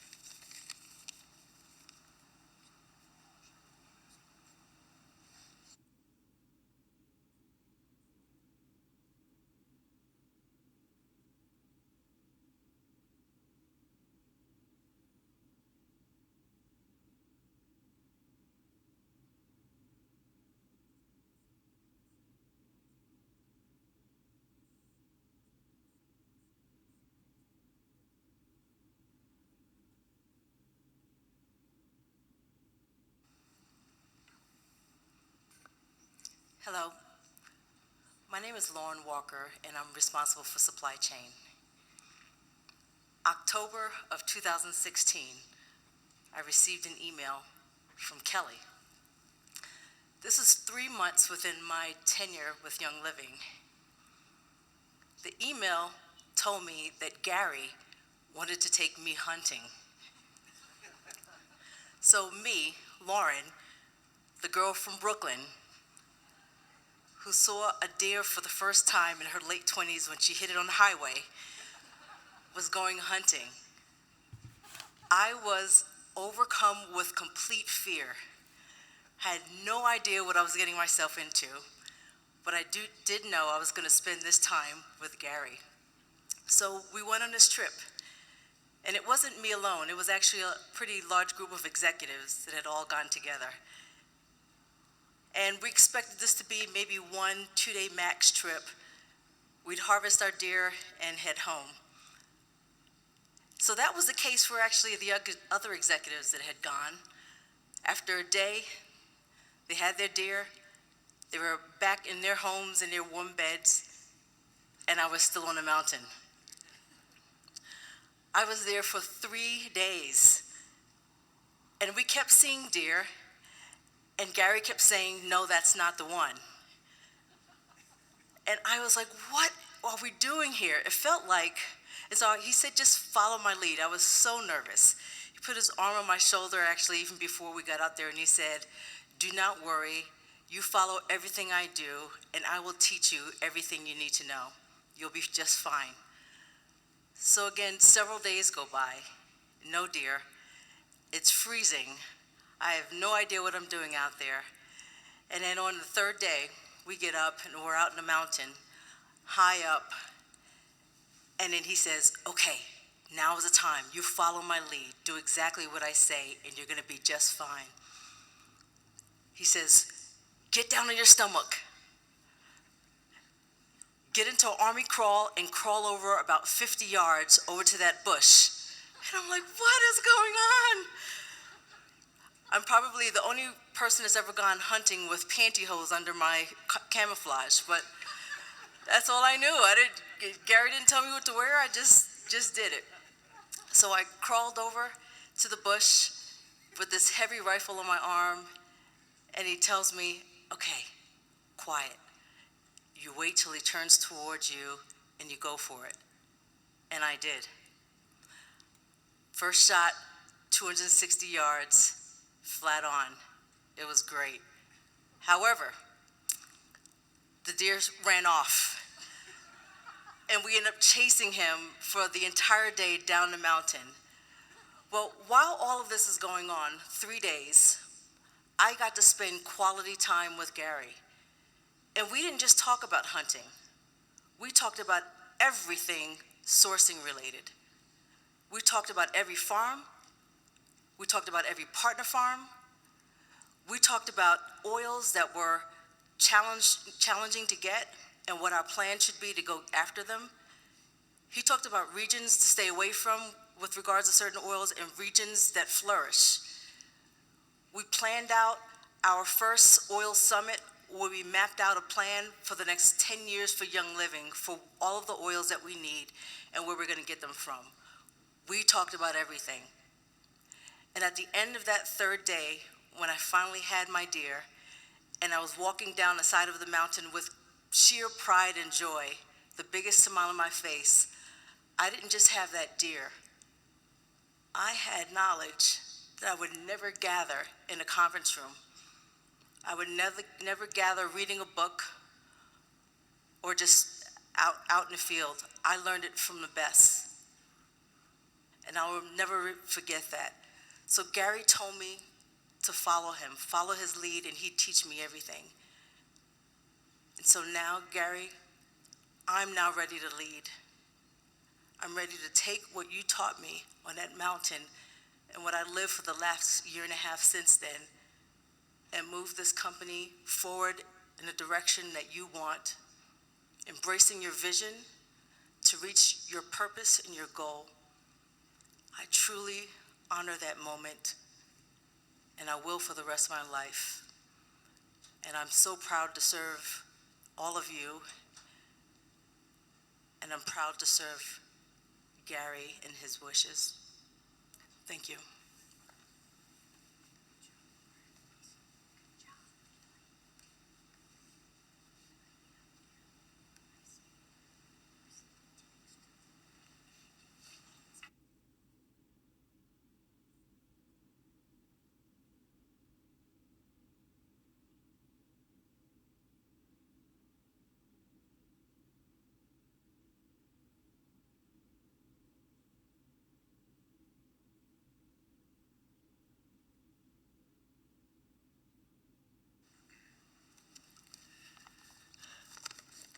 Good afternoon. My name is Ben Howden, and today I pondered the life of my friend Gary Young. And I realized when I look back, I see so much more about him now than when I was with him. Gary had great principles. In fact, Gary had more principles than all the schools in America put together. The first time I was introduced to Gary, I was excited because I had seen my wife's life transform and was so happy she had found an answer to her health. Through the next few years, I had seen and heard some amazing stories about Gary. Then we got the privilege of going to the Mona farm here, and it was overwhelming for me as I saw the greenhouses full of new plants and the fields of lavender. We had a 5K run that year through the lavender fields, and Gary and I ran together. Next came the farm harvest, and we got the privilege to work in Idaho with our team. Gary depended on the distributors to help him on the farms. This is where I really got to know Gary. He led by example, and when you work hard, you earn your stripes, as Gary would say. And in 2007, we went to Ecuador, and I seen the amazing farm he had built and fields of plants to make oils for the world, and it was so inspiring. Then I realized when Gary had a direction from his father above where to find new oils, he always accomplished his plan. In 2008 in St. Mary's, Idaho, on the first week of harvest, we worked 20-hour days getting the distillery going and running, and Gary was trucking chips from 125 miles north from the Highland Flats farm. And Gary would come into the distillery at 5 in the morning and check on us and head out for more chips, thawing frozen breaks and on the chip trailers and chaining up to climb the hills into the farm and slippery roads. And well, all of that every day, there was always chips ready for us. Then every year we went to the Idaho harvest with distributors because along with us, we had the opportunity to spend time with Gary. Gary always told us a story after supper in the evenings, and we all looked forward to the journeys he took us on. After a week with Gary, we all left with a new vision, committed and changing in our goals. And Gary always brought Mary and the boys to conventions, and everyone shared his boys. They were part of Gary, and we shared them with all of us. And in 2014, on the France Diamond trip, Gary asked me, "Will you build us a farm in Fort Nelson for black spruce?" We're out of Valor and cannot get enough black spruce. He said, "You're Canadian and have a contractor's license in BC." And my first thought was, it's cold up there. And in the late 70s, we were there in -40 weather and snow and cold. So I asked him, "When do you want to build this farm?" He said, "We'll start this fall and work through the winter." Oh. As I digested some of this, some of the peers that were with us said, "Ben, you will never keep up to Gary. If you do, it'll be the end of your feelings together with Gary, and you'll have hard feelings." And that was all part of my thoughts after doing this. On the last day of the trip, Gary come nose to nose with me, and he said, "Ben, are you going to help me or not?" I said, "Yes, Gary, I will." So we arrived home on Saturday night, and the next day I got a call from Gary. "So when you come into Fort Nelson?" I said, "Gary, I just got home last night from France." He said, "Yeah, so did I. How about, can you come up tomorrow? Because I'm here in Fort Nelson. And pack your suitcase." And so I called our oldest son, Corey, and he was mining in Philippines. And I said, "Corey, I need you to come home and help us build a farm for Young Living in Fort Nelson." He said, "If it's for Young Living, I'll come and help you." So together with great friends and distributors and employees, we embarked on one of the toughest jobs I've ever done. Gary was there every day working for 4.5 months, 7 a.m. to 8 p.m., 7 days a week. Mary and the boys came up when they could and helped, and many distributors donated their time and efforts helping. There was a bigger purpose. It was to share oils with every home in the world. One morning after breakfast, Gary said, "I've talked to 7 different countries this morning before breakfast." His drive was endless. Then the winter came, and it was very cold and bitter weather, and Gary's ears and fingers were freezing. And I said to Gary, "Why don't we just shut down till March, and when the weather gets better, we can finish this project."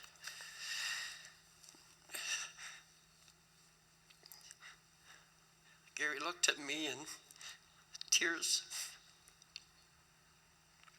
rolled down his cheeks, and he said, "Ben, you can go home, but I'm not going anywhere. You don't have 50 emails a day with distributors asking for Valor, but I do." And that was a defining moment for me. I was committed.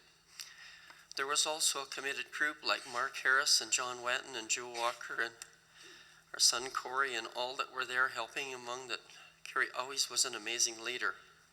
Because of Gary's commitment, we now have Northern Lights Black Spruce Oil and have 27 blends with black spruce in it. All of us here have so many friends and relationships all over the world because of Gary. And now it's our privilege to carry the torch and continue to build relationships and share oils with every home in the world. In December of 17, we had the privilege of our last visit with Gary at the Royal Crown Diamond event. His last message to us was, "This business is built on relationships." And there's lots of social media now, and it's all good. But Young Living is the world leader in essential oil because of relationships. So how do we keep the spirit of Gary alive in Young Living now? We work hard, we build relationships, we be committed, we lead by example, and we tell our story. Thank you, Gary, for all you've taught us and shown us. And yes, Gary, we will carry the torch for you.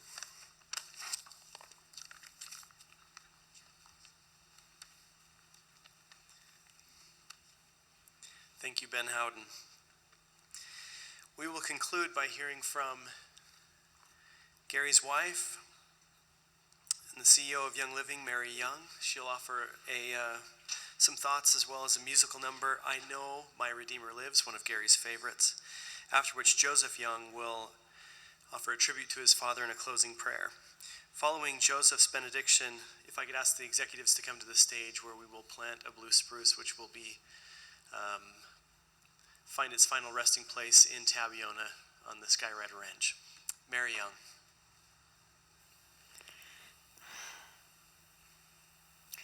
I asked if I could be mic'd because, like Gary, I don't like the confinement of the podium.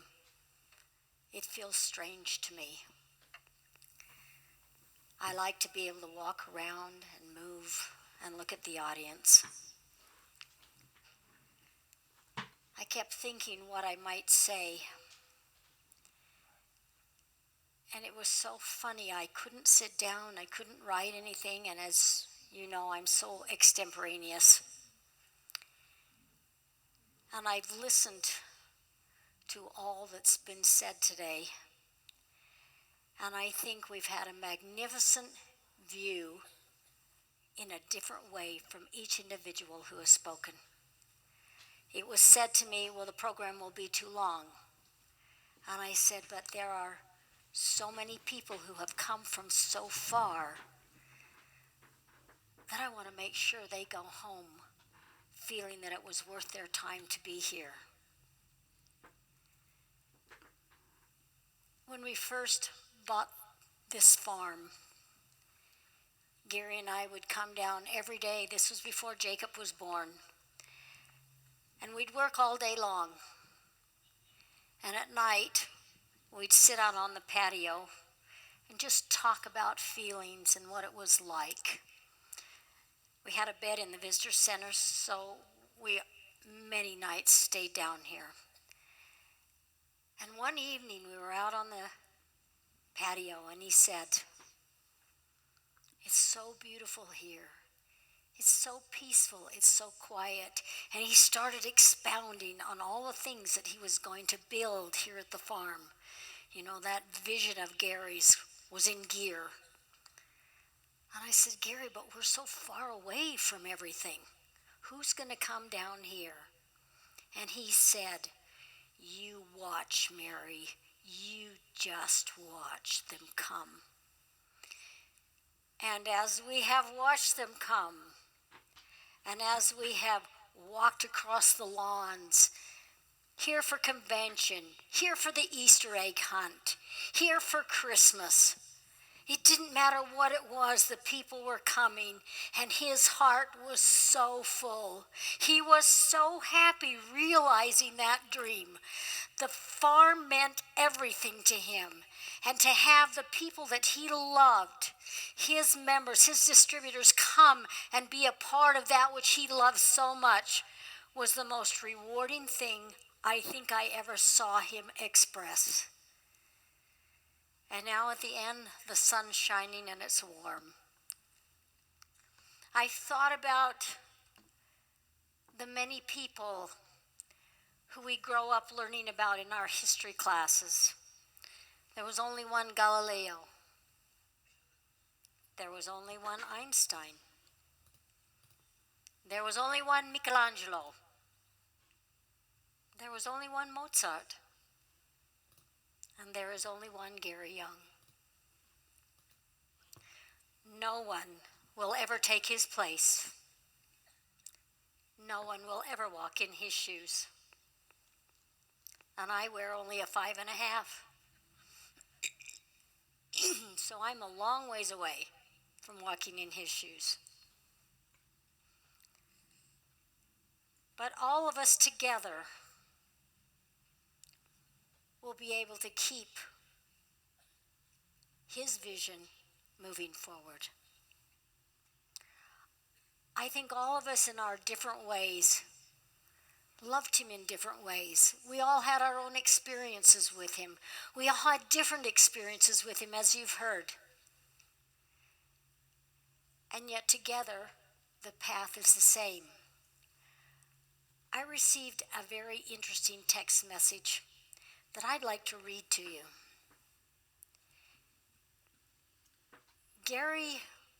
was doing a special research project with a medical doctor at Iowa State University. And this doctor sent me a text. Mary, I just saw in the news that Gary died. I am so sorry. Gary was a great man and had such vision. He taught me not to be afraid to take chances and not be afraid to fail. You and your family will be in my prayers.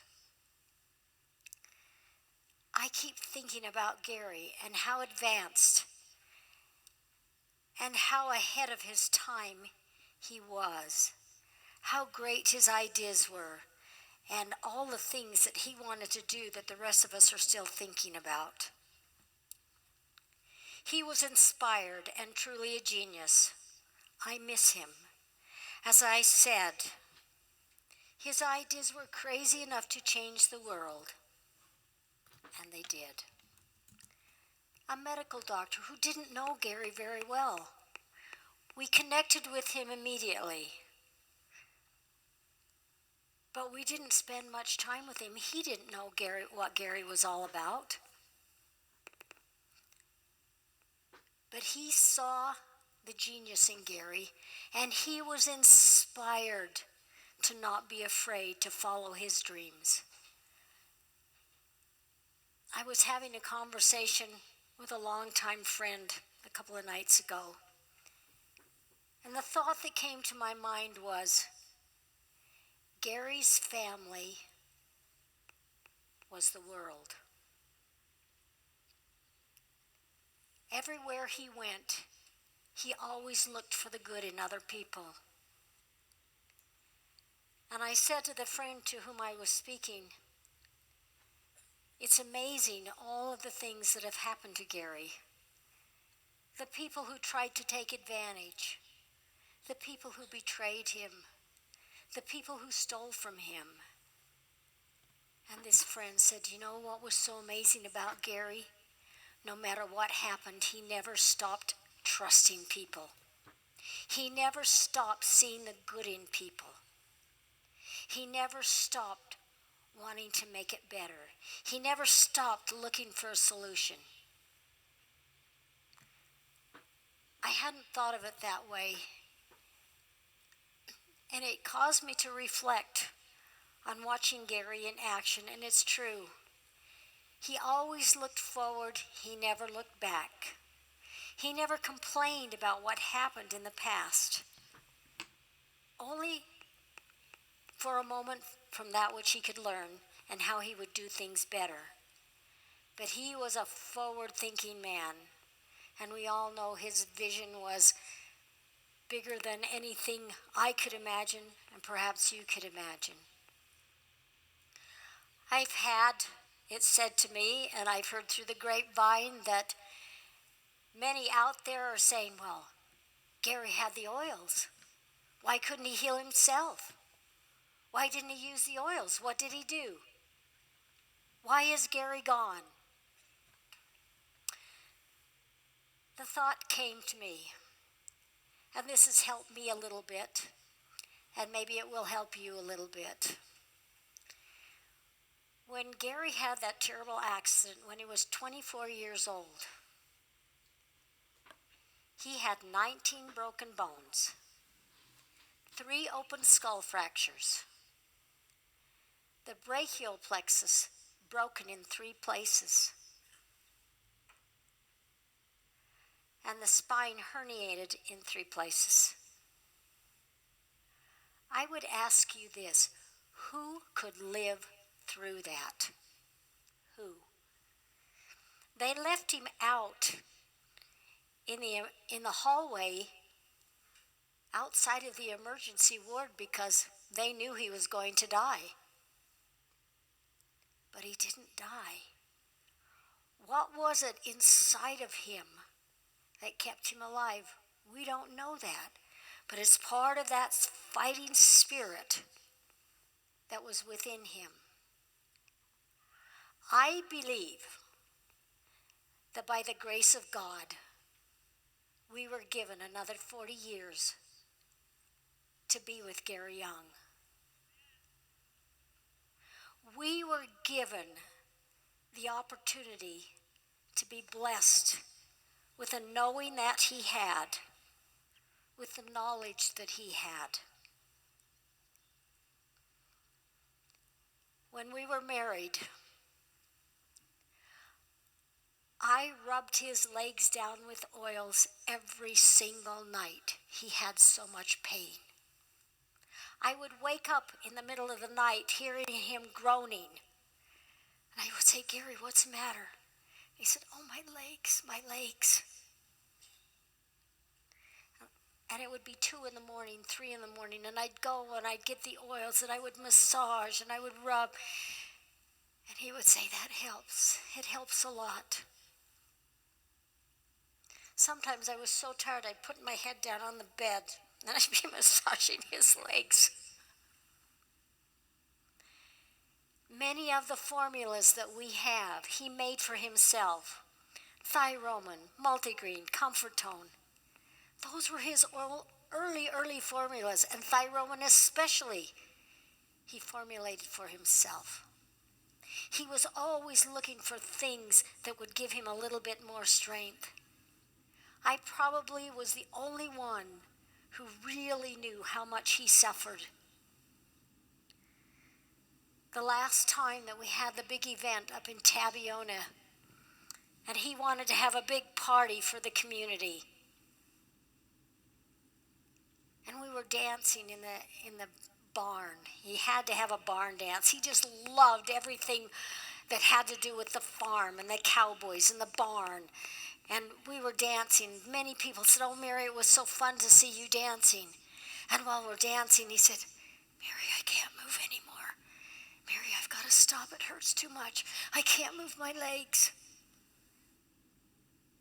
And nobody knew because he had a big grin on his face.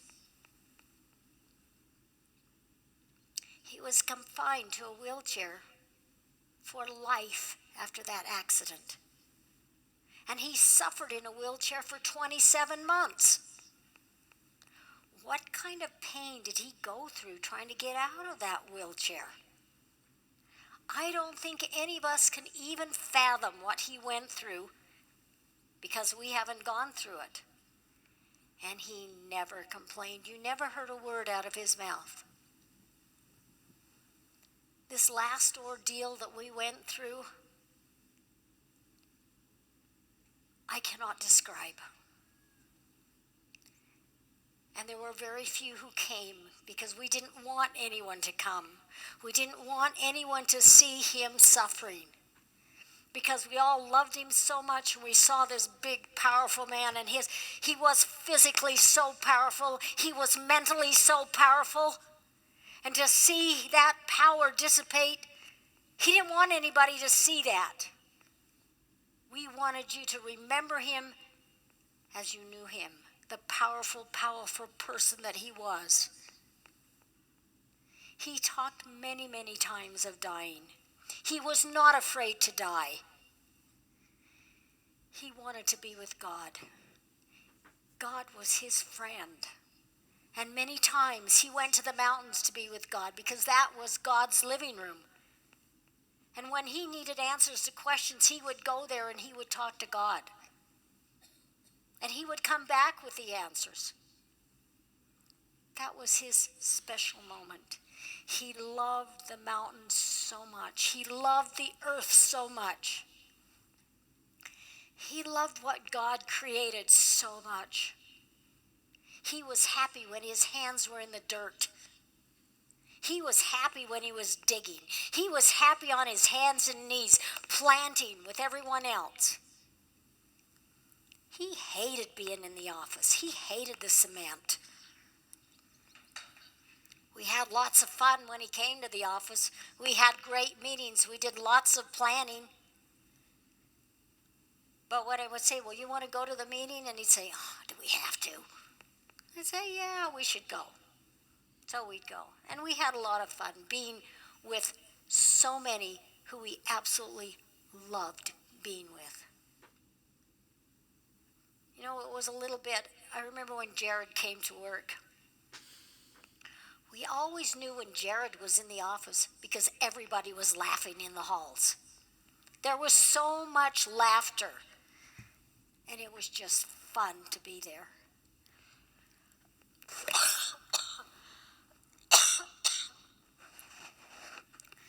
The day Gary went into the hospital, I started coughing.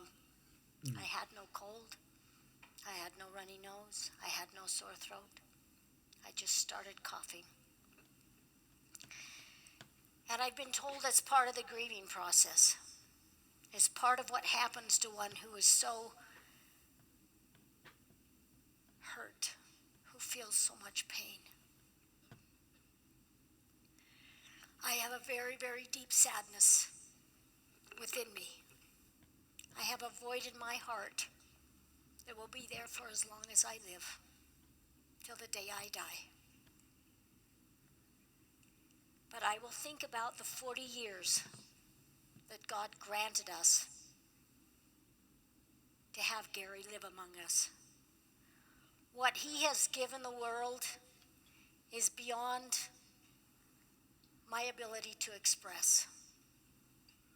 All of you are here because of something that Gary did for you. Somehow he touched your life. And the thousands who are out there all over the world listening to this service are listening because Gary touched their lives. He truly was a man of the world.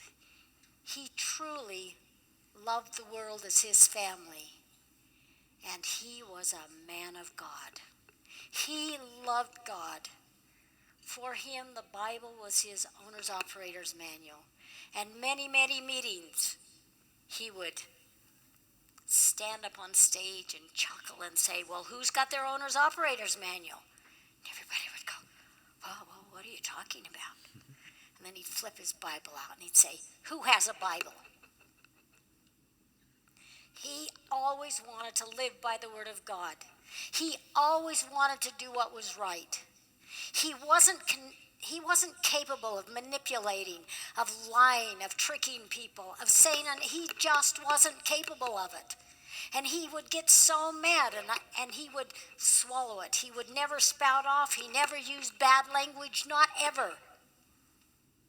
That was not part of who he was because that wasn't what God would be proud of.